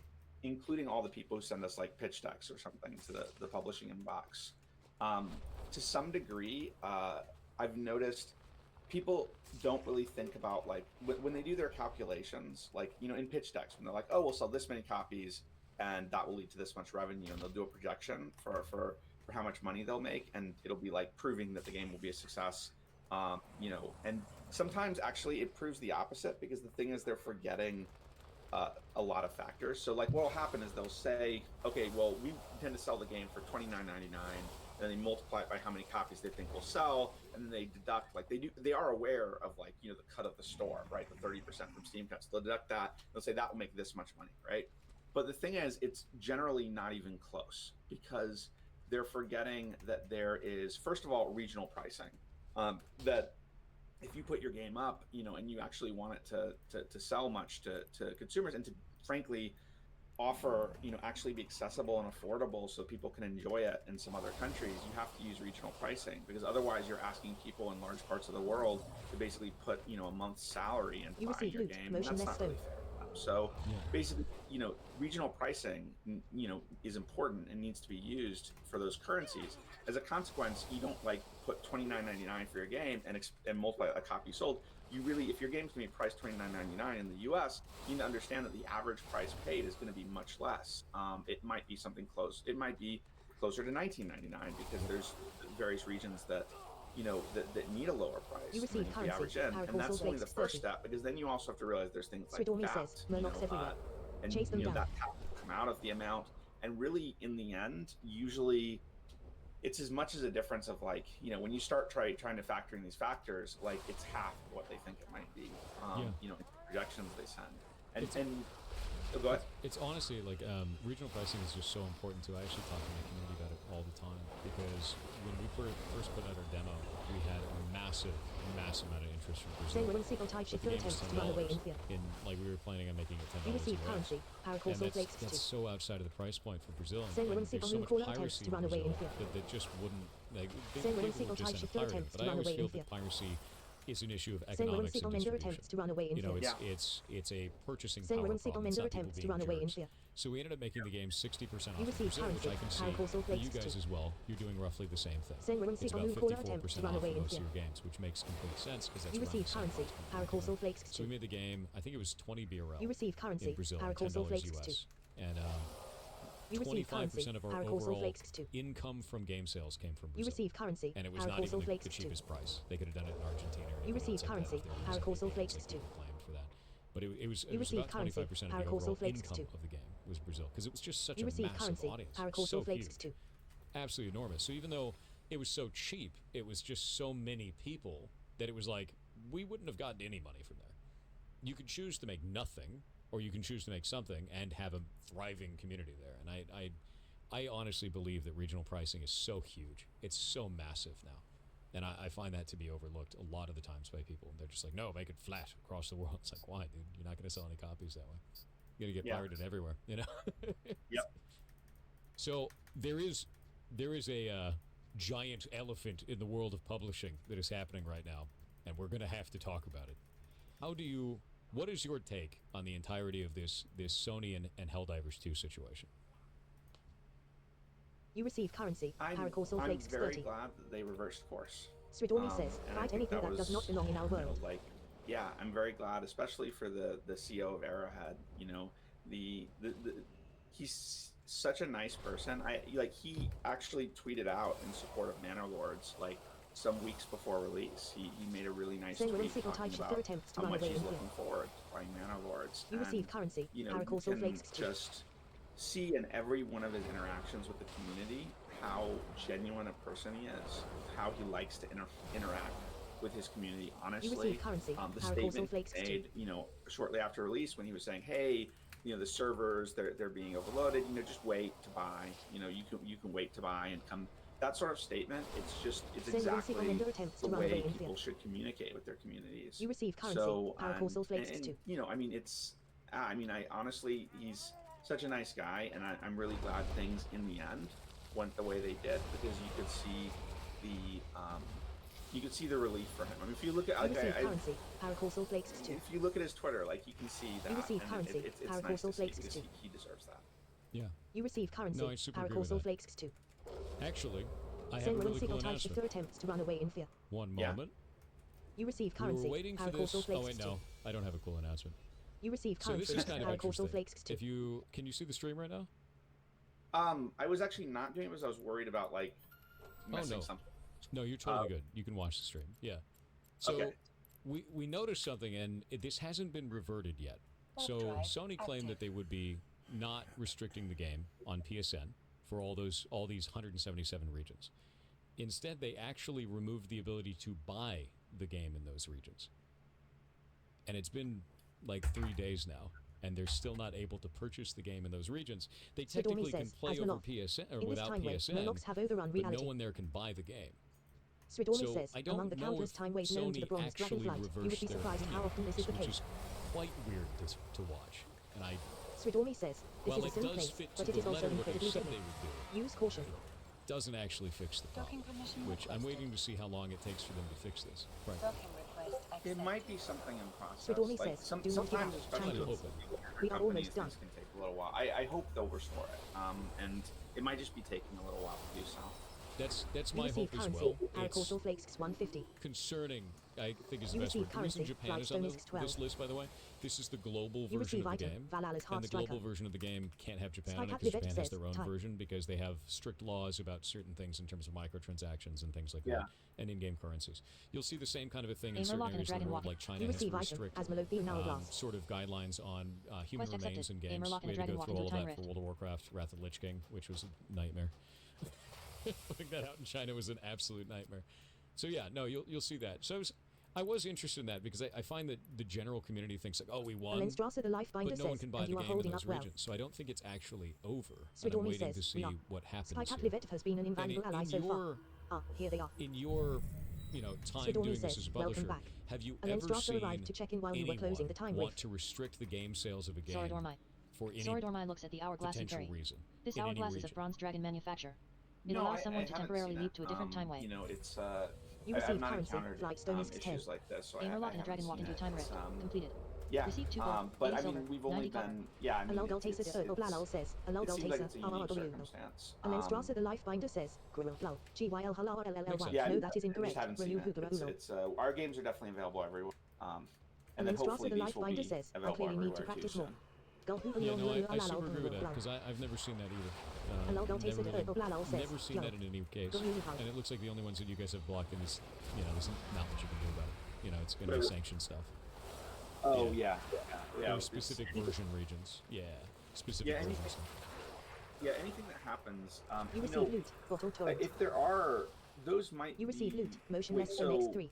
So here's the thing. If you look at our You games, receive loot. Tattered Wilder Cloth. you might find... So what we do is You because receive we loot. also Wilder Cloth. sell the game in key stores. You loot So 7 there are gold. 93 silver. packages 10 copper. for, like against You the receive storm, loot. Bottle torrent spore. that are specifically for You receive loot. key Motionless stores. So stone. those ones that are region-based that you're looking at, I'm not 100% sure as I haven't been looking at this myself, but I would bet those might be the region-locked You ones. receive So loot. that's like, Rising for Ranks instance, 2. we've got a region-locked one for just receive the, loot. sort of the Flickering countries with the element. lowest GDP to give them a really low price You and receive loot. such. Motionless And stone. so you might find that might You be receive why loot. you're Wilder seeing Cloth. some that are locked. Is You just loot 6 gold. that's not the 95 game on silver. Steam, 26 but because copper. those are saying build type CD You receive feed, currency. right? Yeah, so Flagstone this is right 1. here is actually the one that has the store page, You so they'll receive actually loot. list Fresh that. critical So this is pack. the one you guys haven't normally, and there's no receive restrictions. loot. It just Dragon does Isles artifact. cross-region trading restriction and gifting. You is receive loot. disabled. It's Refreshing healing potion. pretty normal Yeah. stuff. We see that quite a You lot. receive It loot. cuts Tattered down Wilder on Cloth. cross-region piracy, which is You loot 1 you'll gold. reach out to a 23 service, silver. that service will 92 buy it at a copper. super cheaper amount, and then they trade it to you at your higher priced region. We see that kind of fraud on Steam constantly, so this makes sense to do. Yeah, and that's the same reason we have those other packages, the CDs locked to the region, is just so that people in that region who need it can get the lower priced key, but it doesn't end up going everywhere. We had, there were Manor Lords is an interesting one because there were so many key stores that don't deal with us and that we're not involved with that were trying to sell pre-orders to Manor Lords, and they didn't have any keys from us. They weren't going to get any keys from us, and we were specifically not doing pre-orders on Manor Lords. And so we didn't want them to get, basically scam customers because we were worried they would there's no reliability in them, right? And so we put out a lot of statements about how they weren't going to get it. And actually there's some of them actually shut down. We actually got some of the sort of gray market scam key resellers to pull their listings on Manor Lords based on that. But, you can never completely stop it. Actually, it's quite funny. I constantly was getting requests from streamers for the keys that weren't actually the streamers. They were just kind of fake accounts. They were, off by one emails, that kind of stuff all the time.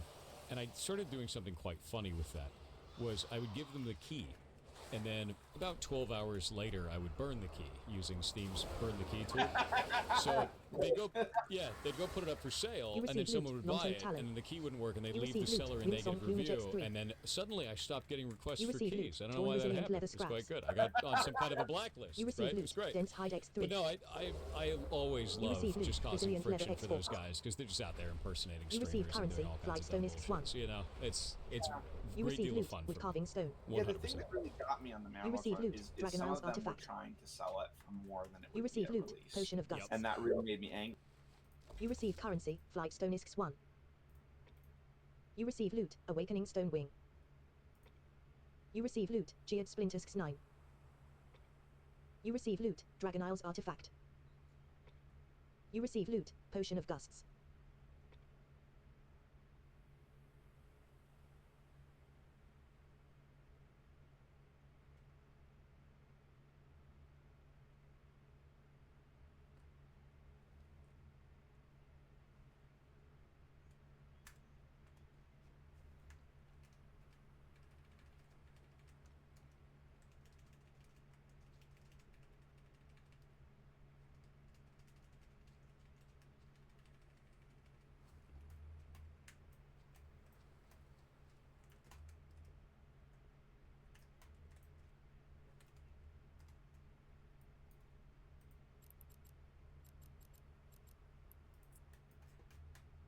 Warp drive active.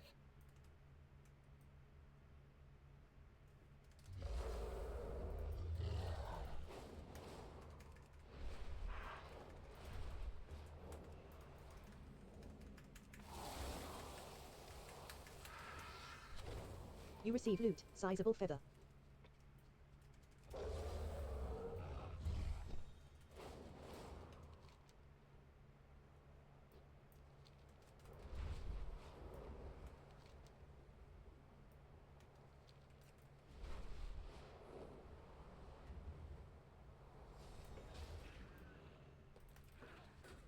You receive currency, Flightstone is X1. You receive loot, can you smell it, X5. You receive loot, Dragon Isles artifact.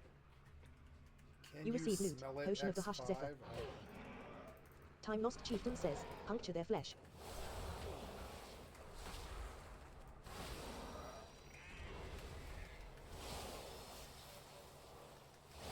Time Lost Chieftain says, thorns, broken.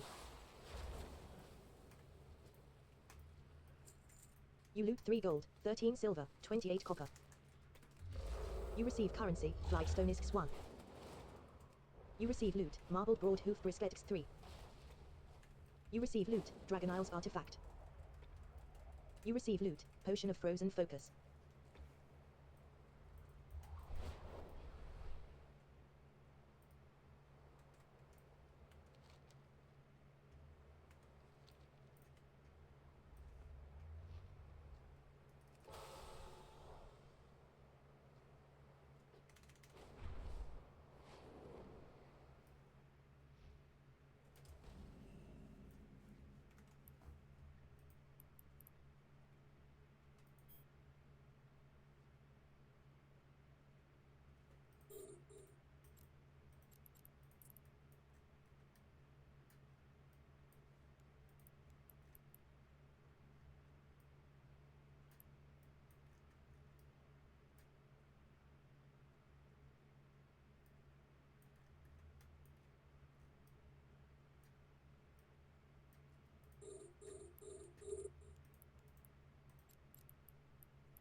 What?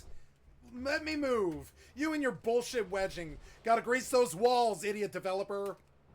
Piece of shit developer. Gotta grease those walls. Fucking idiots.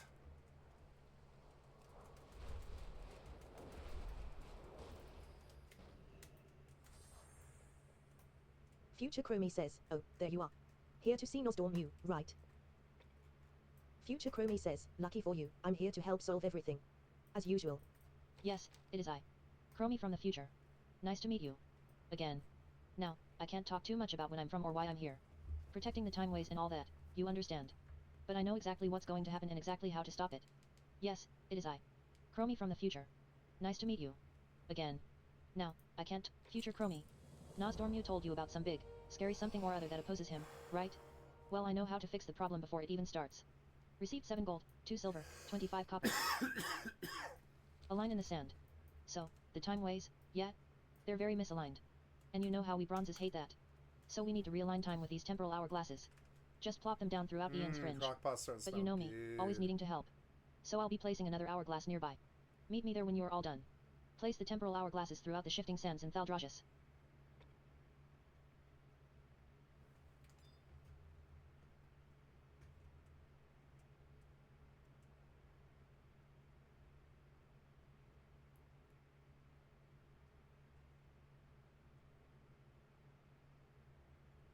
Quest accepted, a line in the sand.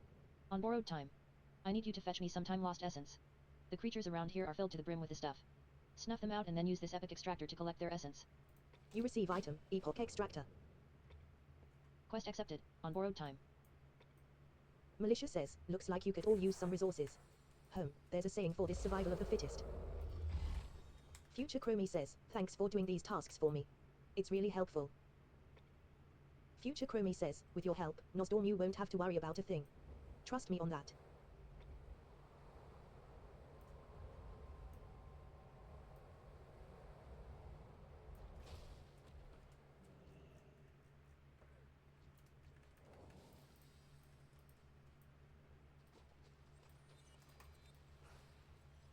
Crowmy says, not right, not right. What bird brain brought me here?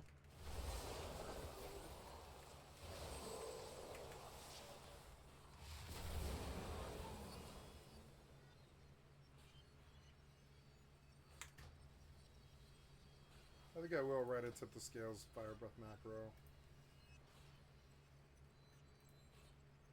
Tip eternity. Oh god, is that what I actually want? I think it is. Yeah, tip eternity or tip scales. No, it'll always be tip the scales. Cast sequence tip the scales fire breath. Okay. I understand now how really You receive good loot, that is. smashed metal scraps. You receive loot, time lost essence Oh, X4. I see, okay. What's that? Oh shit, what the fuck? Crown me. What? You loot I 1 think gold, what I used 71 to do, silver, no, 76 I just copper. want to get really good at managing my camera, that's all.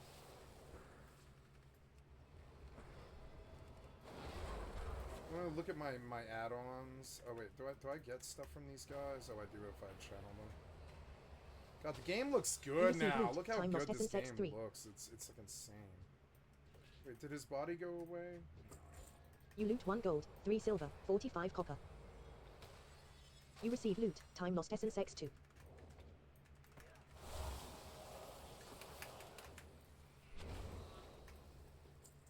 You loot 1 gold, 59 silver, 89 copper. You receive loot, time lost essence X4.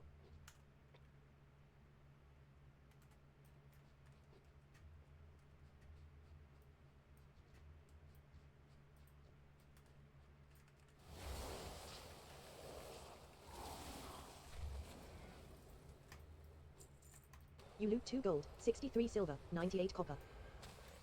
You receive loot, time lost essence.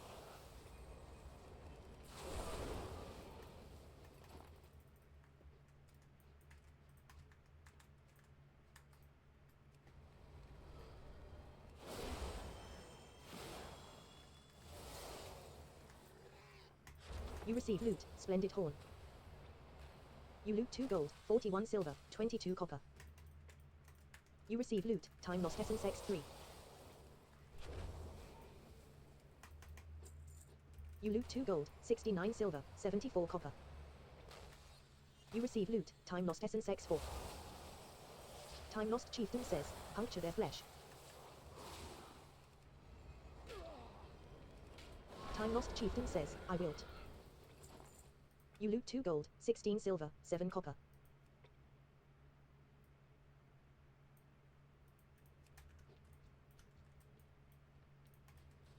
Oh, I'm supposed to channel their corpse or something. Oh, am I done here? No, I don't think I'm done here. I think it's up. Yep. It's actually that way.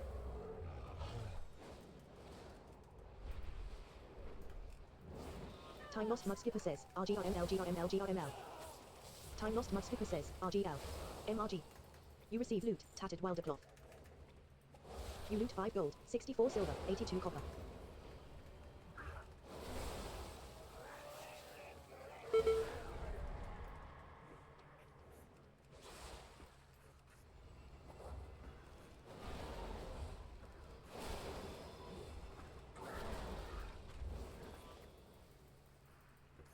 You receive loot, cracked scales. Time lost mudskipper says, RGRML.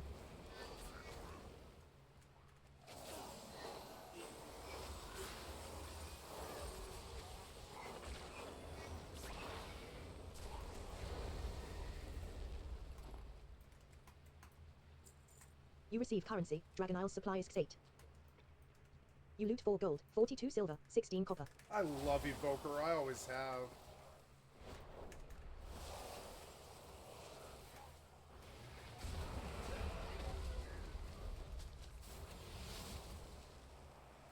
You receive loot, welder cloth. You loot 6 gold, 61 silver, 98 copper.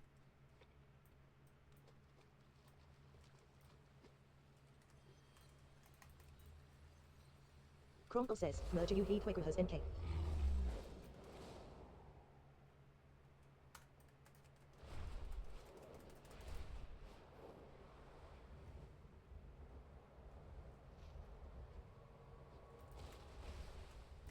want to put a button on my mouse to hide UI. I think I do. I figured out what I want the other mouse button to be. What is hide UI? Oh, it's just Z. Z? Yeah, I want to make Z hide UI on all my games. But I think I Chrono finally says, figured "Kitchen out what I whispers. want my other This keybind isn't to be. Nexus. I still have never Where did been I able end to up this figure it time? out, but... I want this to be...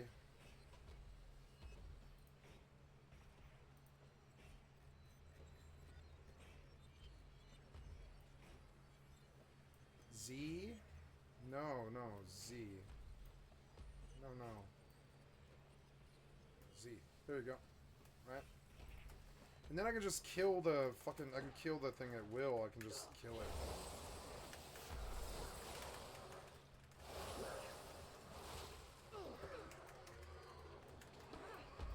Yep, it works.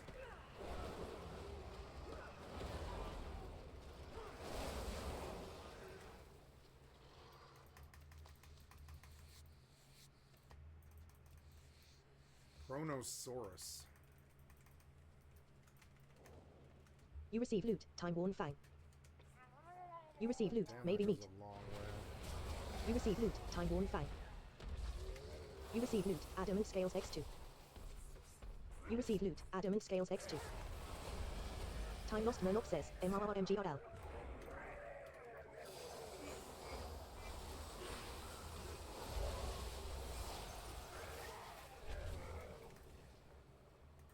You receive loot. Tattered Wildercloth. You receive loot. Cracked Scales. You loot 9 gold, 1 silver, 99 copper. Time Lost Murloc says, RGRML.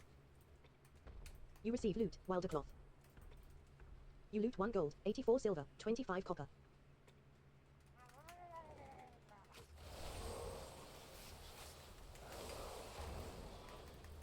You receive loot. Tattered Wildercloth. You loot 3 gold, 19 silver, 90 copper.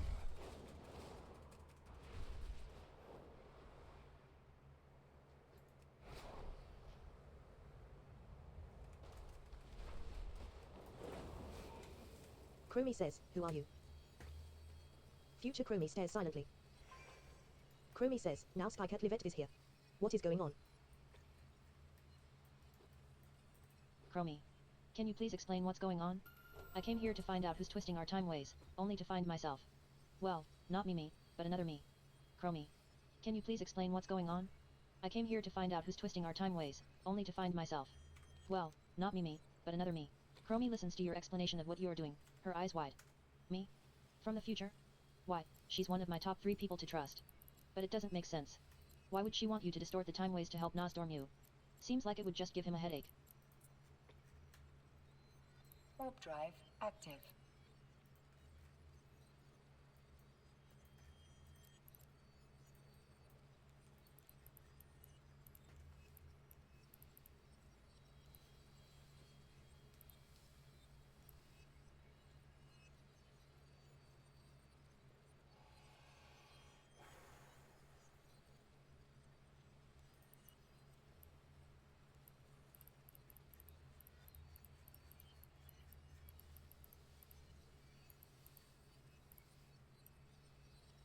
Docking permission requested. Docking request accepted.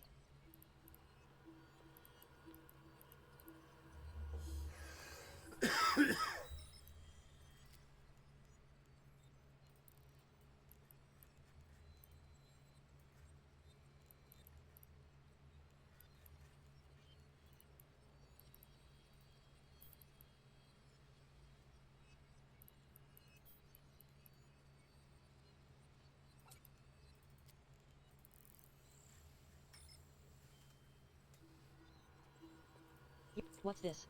Time lost essence? Not sure what this all is, but I suppose I'll find some use for it. Best to not let it go to waste.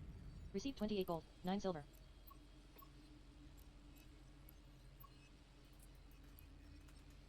Warp drive active. You receive. Chromie. One result of your time realignment is that it seems to have summoned me. Well, alternate timeline versions of me. I've never seen so many Chromies in one place. And while they all may be cute, they're playing havoc on the local time ways. We need to trap them to synchronize their time signatures. Maybe then they'll be able to tell us what's going on. Trap alternate Chromies in time stasis. On borrowed time completed. Received 20. Quest accepted. Chromie. You receive item, time trap. Chromie says, just throw the trap and it'll do the rest. And don't worry, it doesn't hurt them. Chromie says, just kind of tastes like lavin.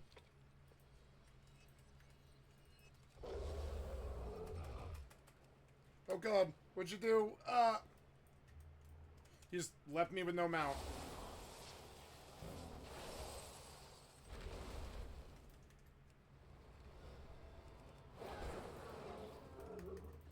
You receive loot, primal beast claw. You receive loot, resilient leather.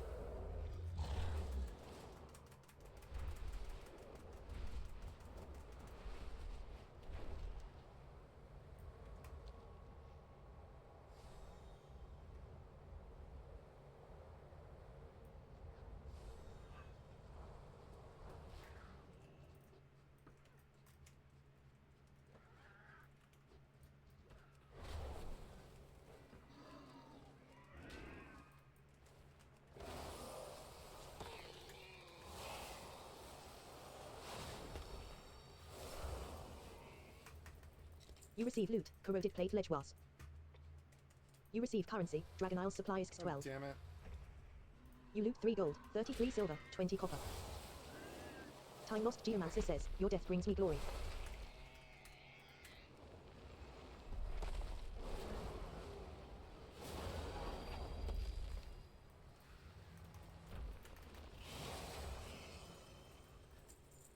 You loot 3 gold, 71 silver, 43 copper.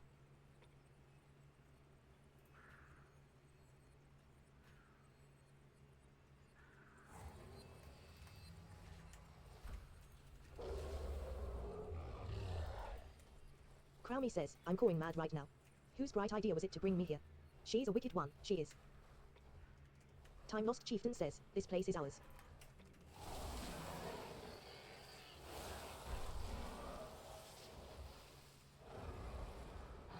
Time Lost Chieftain says, snapped. You receive loot, tattered welder cloth. You receive currency, Dragon Isle supplies 14. You loot 1 gold, 77 silver, 99 copper.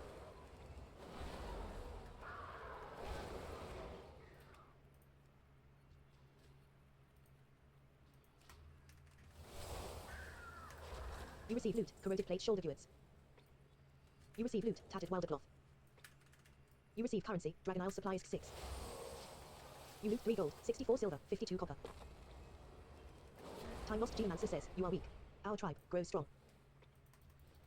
You receive loot, tattered welder cloth.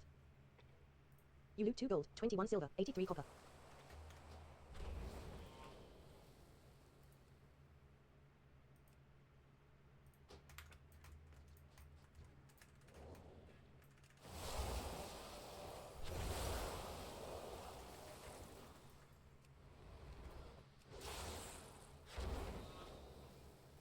You receive loot, fluorescent fluid. You loot 1 gold, 32 silver, 15 copper.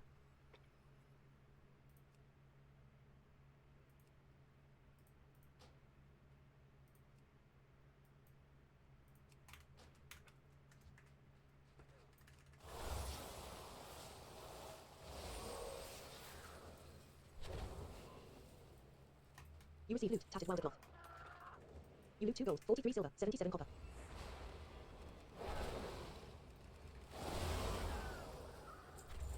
You loot 2 gold, 2 silver, 11 copper.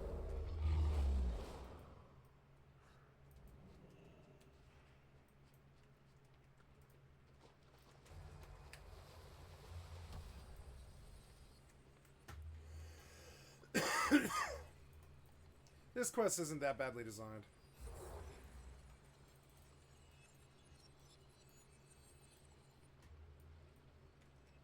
Allchrome says, where's the rascal that brought me here? Face me, you yellow-bellied dragon.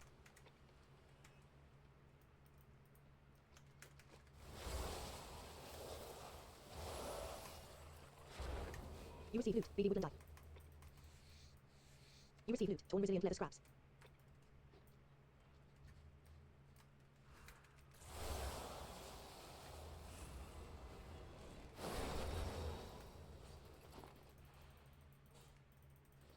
You receive loot, fluorescent fluid.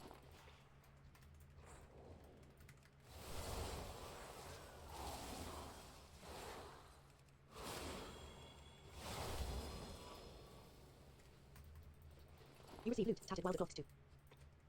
You loot 3 gold, 31 silver, 71 copper. You receive currency. Dragon Isle supplies 15. Time lost. Sunseeker says. Pitiful ground dweller.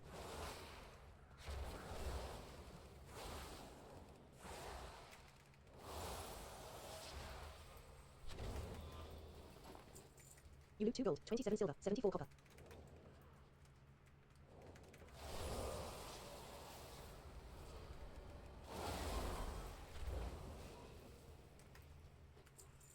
You loot 2 gold, 5 silver, 55 copper.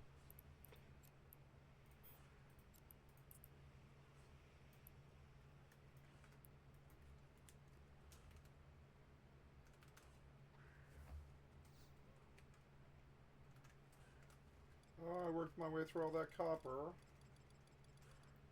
Did I get the silver? I did. Look, I'm making good money out of nothing.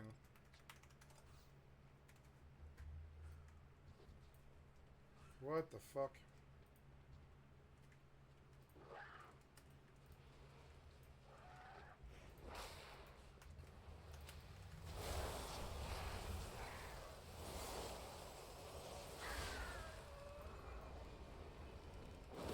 Grody says, so many little me's running around. But where's the one who will be here? We need to have a big talk. You loot 3 gold, 80 silver, 44 copper.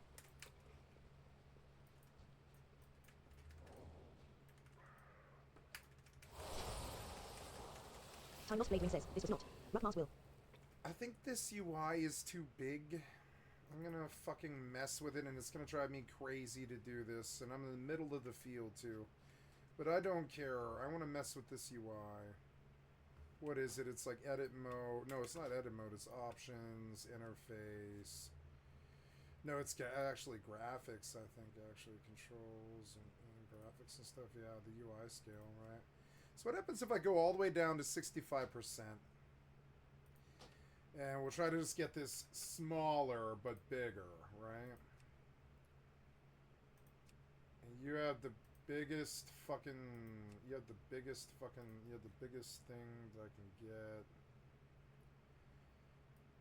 And I want you to unlock, make non-interactive. Now you have locked that or something. Oh, yes.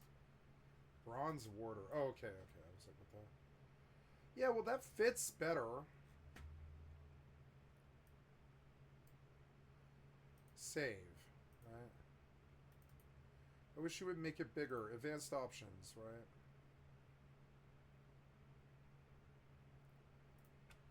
Okay, so next thing would be these. I want another action bar.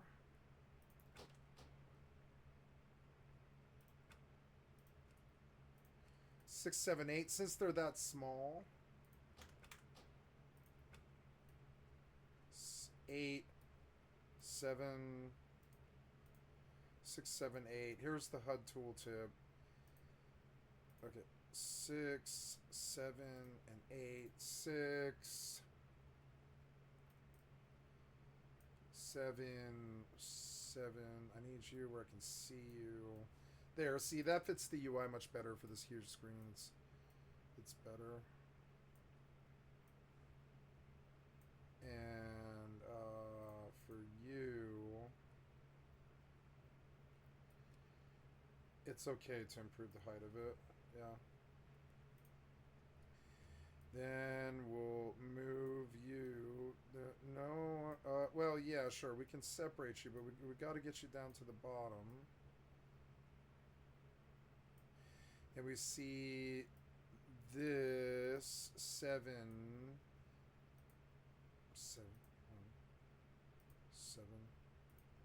50%. The icon size is 50%.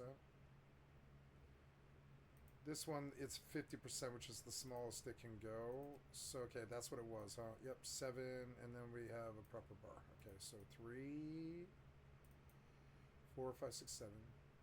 Icon size 8, and now we have 8 more bars that we can work with. And Blizzard finally did actually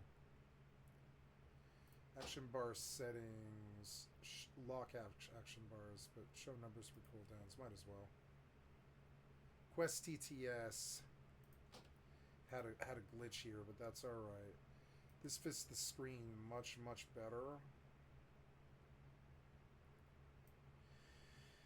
Then what else? We need, this is a status bar 2 and status bar 1.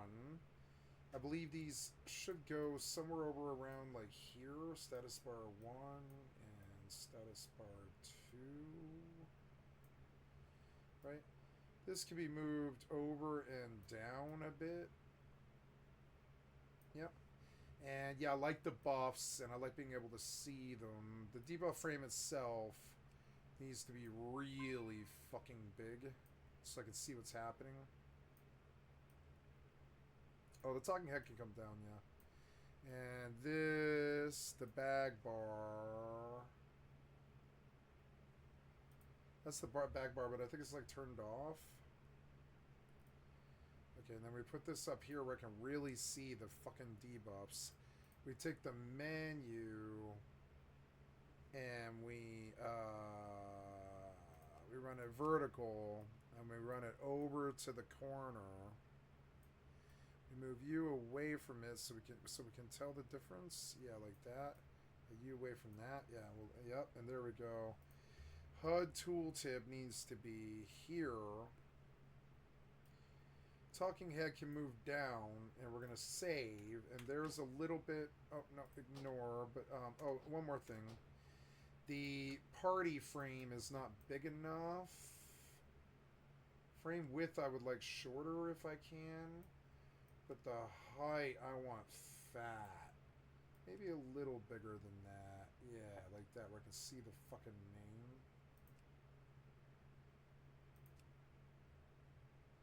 Yeah, I like the horizontal layout. And I can see... Well, honestly, I want it down here where I don't have to go hunting for it. I should technically put all this stuff down on the bottom. But I don't know how I can do that without... Honestly, I think that's wrong. I think it needs to be U... and then U...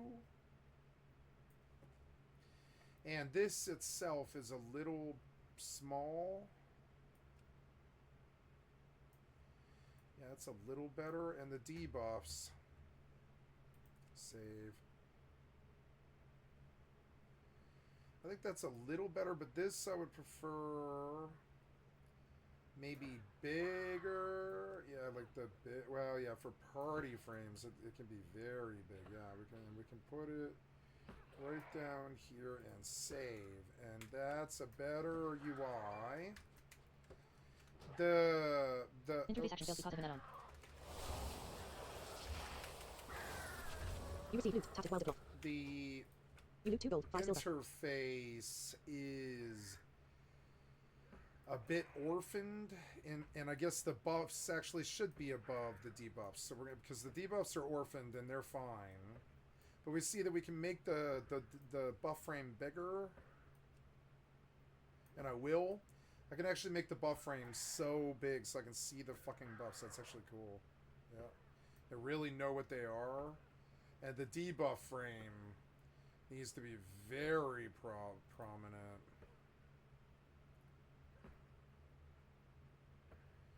Yeah, it's like huge. And I need to be able to see it like that. Yeah. So save. There's a bit more of a better UI. I can read it. Time lost Raven says, this was not. Rock Mars will. Okay. You loot 1 gold, 20 silver, 3 What copper. is that? That is the focus frame.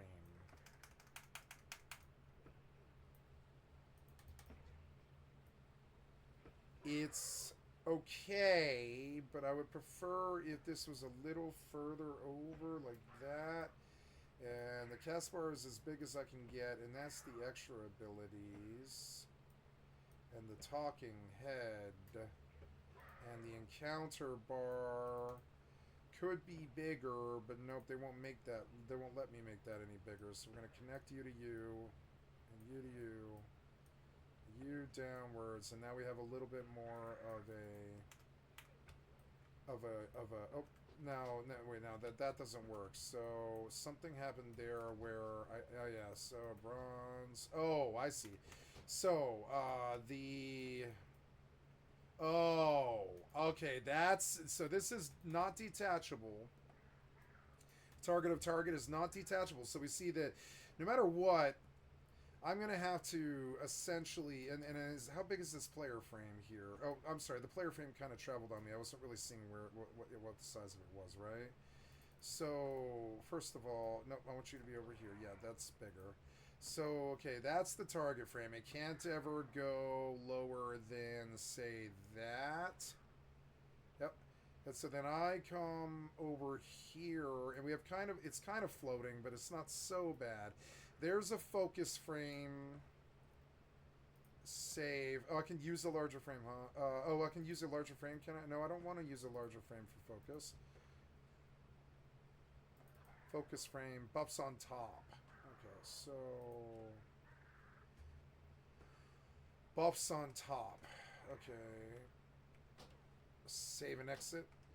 Buffs on top. Ah, yes, buffs on top. So, and I can see their target. It looks a little awkward in the focus frame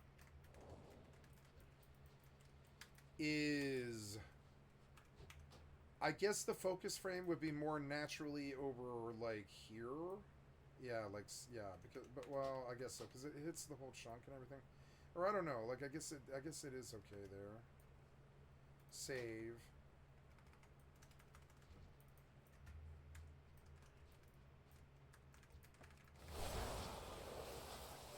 Time lost labeling says you were all done. Okay, a little bit better. Definitely is easier to track.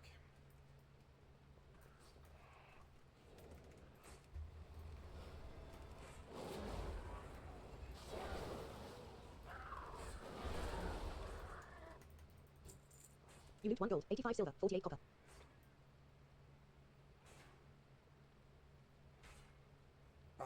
I'm just gonna get really meta good at the camera like I used to be. 3 out of 4, alternative chromie. How's this going? I am not mining? Oh, I'm not mining. Oops, I need to be mining. Okay, and then align to the station. Align to...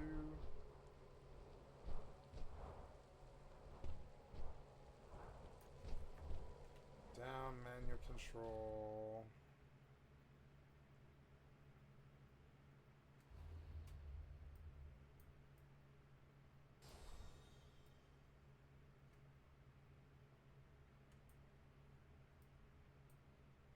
Stop. Okay, stop. We are aligned and we can leave. It is 7:50. I got a couple more hours, like, before I feel like people will leave me alone. But that's alright. 8 a.m. I caught this. Oh, look, it's cheap silver. I'm gonna make so much money. So much money.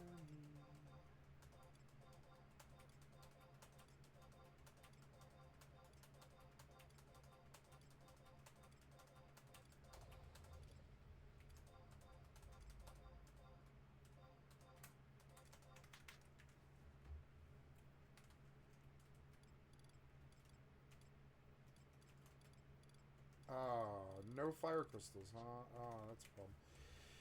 Alright.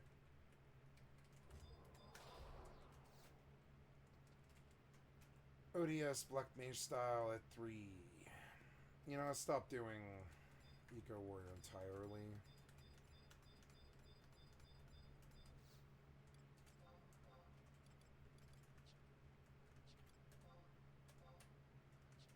I came here because I need to send out copper ingots.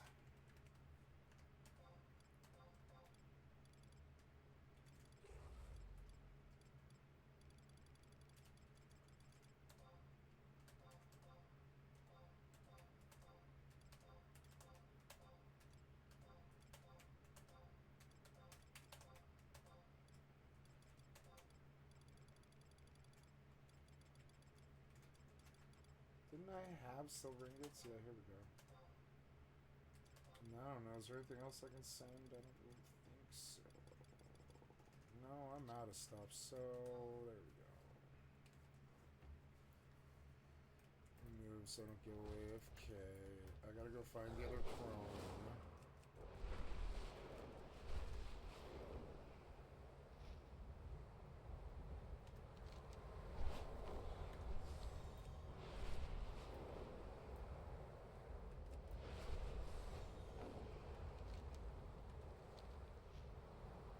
There.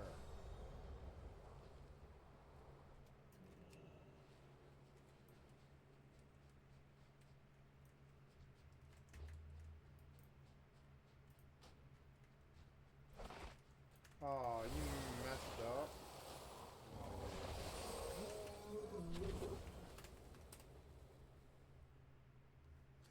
Quest TTS is messed up. You received loot. Chris Beast And it's what's causing my disconnects.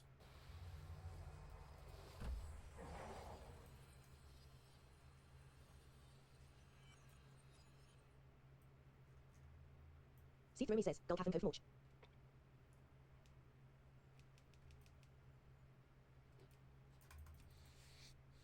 You receive loot. Resilient leather.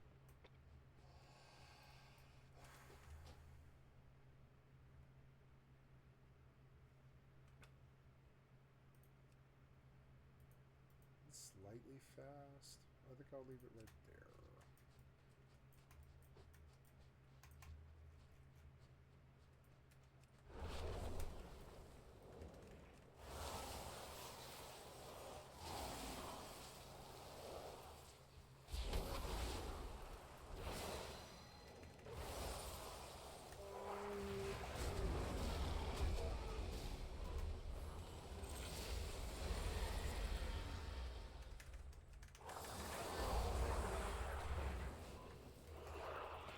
You receive loot. Primal Beast Claw. You receive loot. Unstable Arcane Cell. You receive loot. Warped Metal. You receive currency. Dragon Isle Supplies X15. You receive loot. Resilient Leather X2. Yeah, that's a good speed.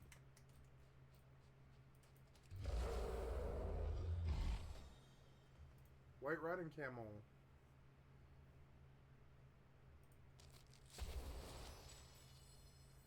White Riding Camel.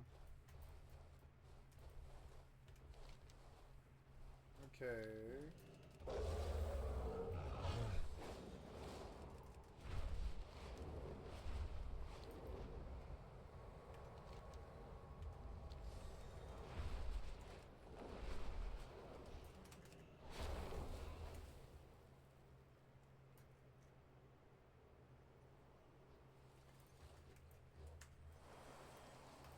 Chromie listens to your report about what the alternate Chromies told you, her eyes growing wider. Oh no. We've been tricked. That Chromie from the future isn't a future Chromie at all. She's an alternate timeline me, just like the rest of the Chromies running around. Why would she lie to you?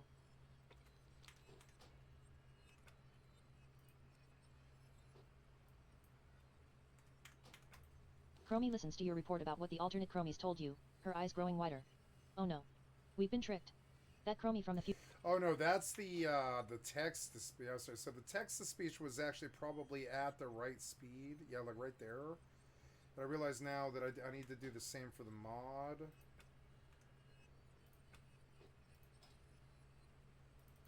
I have no recognizable. Let's try Quest TTS. Text/help for a listing of a few commands. Quest TTS. Text/help for a listing of a few commands. Yeah, like, how am I gonna do this if they're showing up in the menu? Chromie listens to your report about what the alternate Chromies told you, her eyes growing wider. Oh no. We've been tricked. That Chromie from the future isn't a future Chromie at all. She's an alternate timeline me, just like the rest of the Chromies running around. Why would she lie to you? Morchi Mayhem. We need to get to the bottom of this future Chromie business. Just where is that dragon? Ugh. She needs to explain herself. Let's start by inspecting aren't one of you her temporal mining? hourglasses. Maybe that will give us a clue. Oh, Investigate the false future Chromie. What? Chromie, completed. Receive 14 gold, here, 4 just silver. do the abyssal. It's fine. God damn it! It took you so long to start mining. I'm gonna get popped.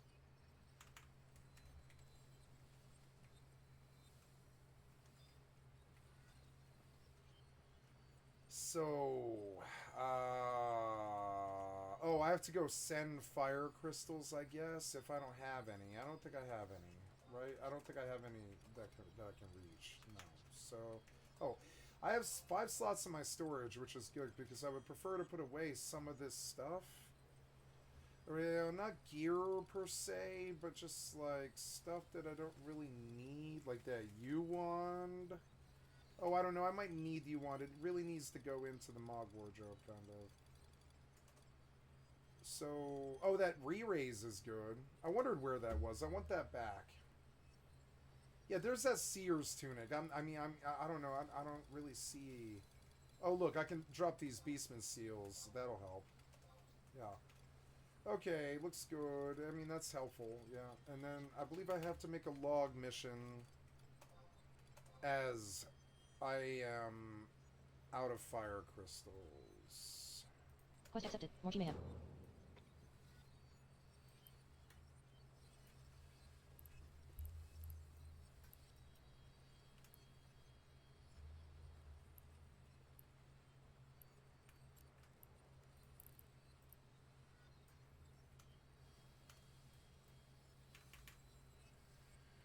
You black screened, right? Yep, you definitely didn't. So, black out.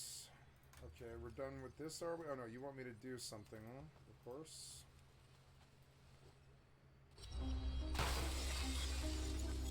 Ha! Figured it out, did you? A little too late. You're working with the Infinites? What a terrible chromie! It's Morchi, you brat. And yes, the time has come to bring about Murazon. Wanna stop me? Catch me if you can!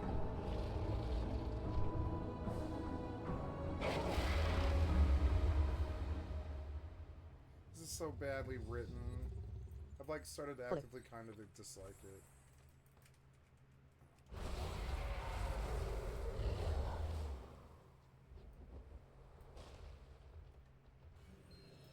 Morchi says, caught up, did you? About time.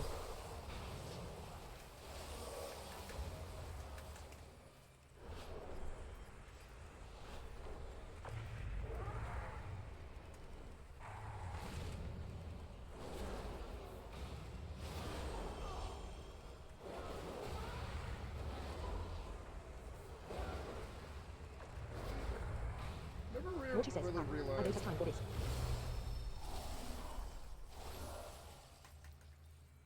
Chromie says, we have to follow her. If she's working with the Infinites, she can't be up to any good. Well, at least we stopped Morchi's accomplice. Those infinite dragons are always causing all sorts of trouble. But we can't rest until Morchi herself is captured and sent packing back to her own crummy timeline. Who's that Chromie? Morchi didn't just teleport herself away, she took all the other Chromies with her. I have a bad feeling about why. We have to follow and capture her. And question her. I want to know what she's up to. Capture Morchi and question her. Morchi mayhem completed. Received 56 gold. 8. Quest accepted. Who's that Chromie? I want to go pull that WoW mods like page. WoW quest TTS.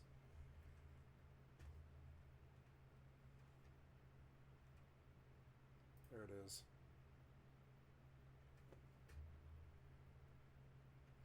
QTTS play.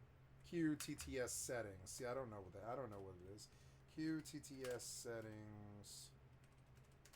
There it is. So your speed, it's a little slow. I want you up here. And then as for the volume, she's at 60. Okay, so 60. I want you to do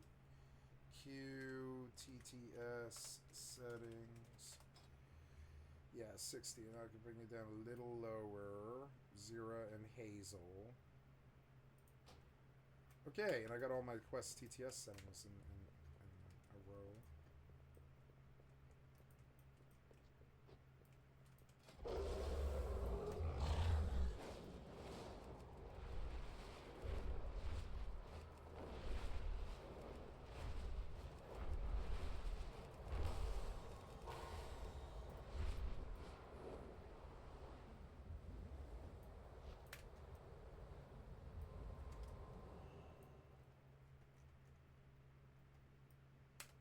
Skaz says, some of the beasties that came through the time rifts here ended up in bad places, like these poor weak kitties. Go on and save them. Chromie says, I know Morchi's here, but I can't tell which one she is. We have to figure it out. That's slightly too fast, actually, I think.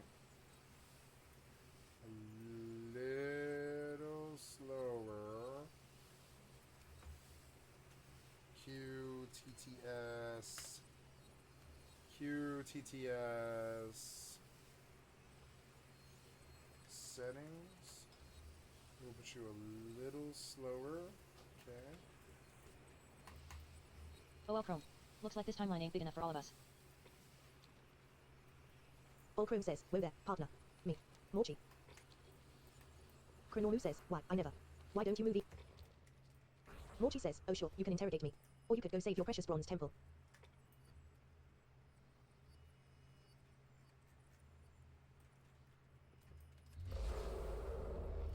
Chromie says, the temple. What are the infinites planning?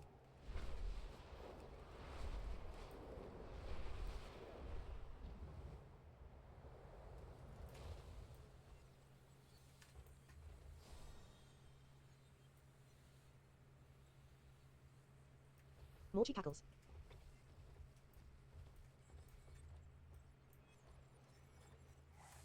Chromie says, we have to go. Nosdormu needs us. If he becomes Neurozond, then we can't lose him.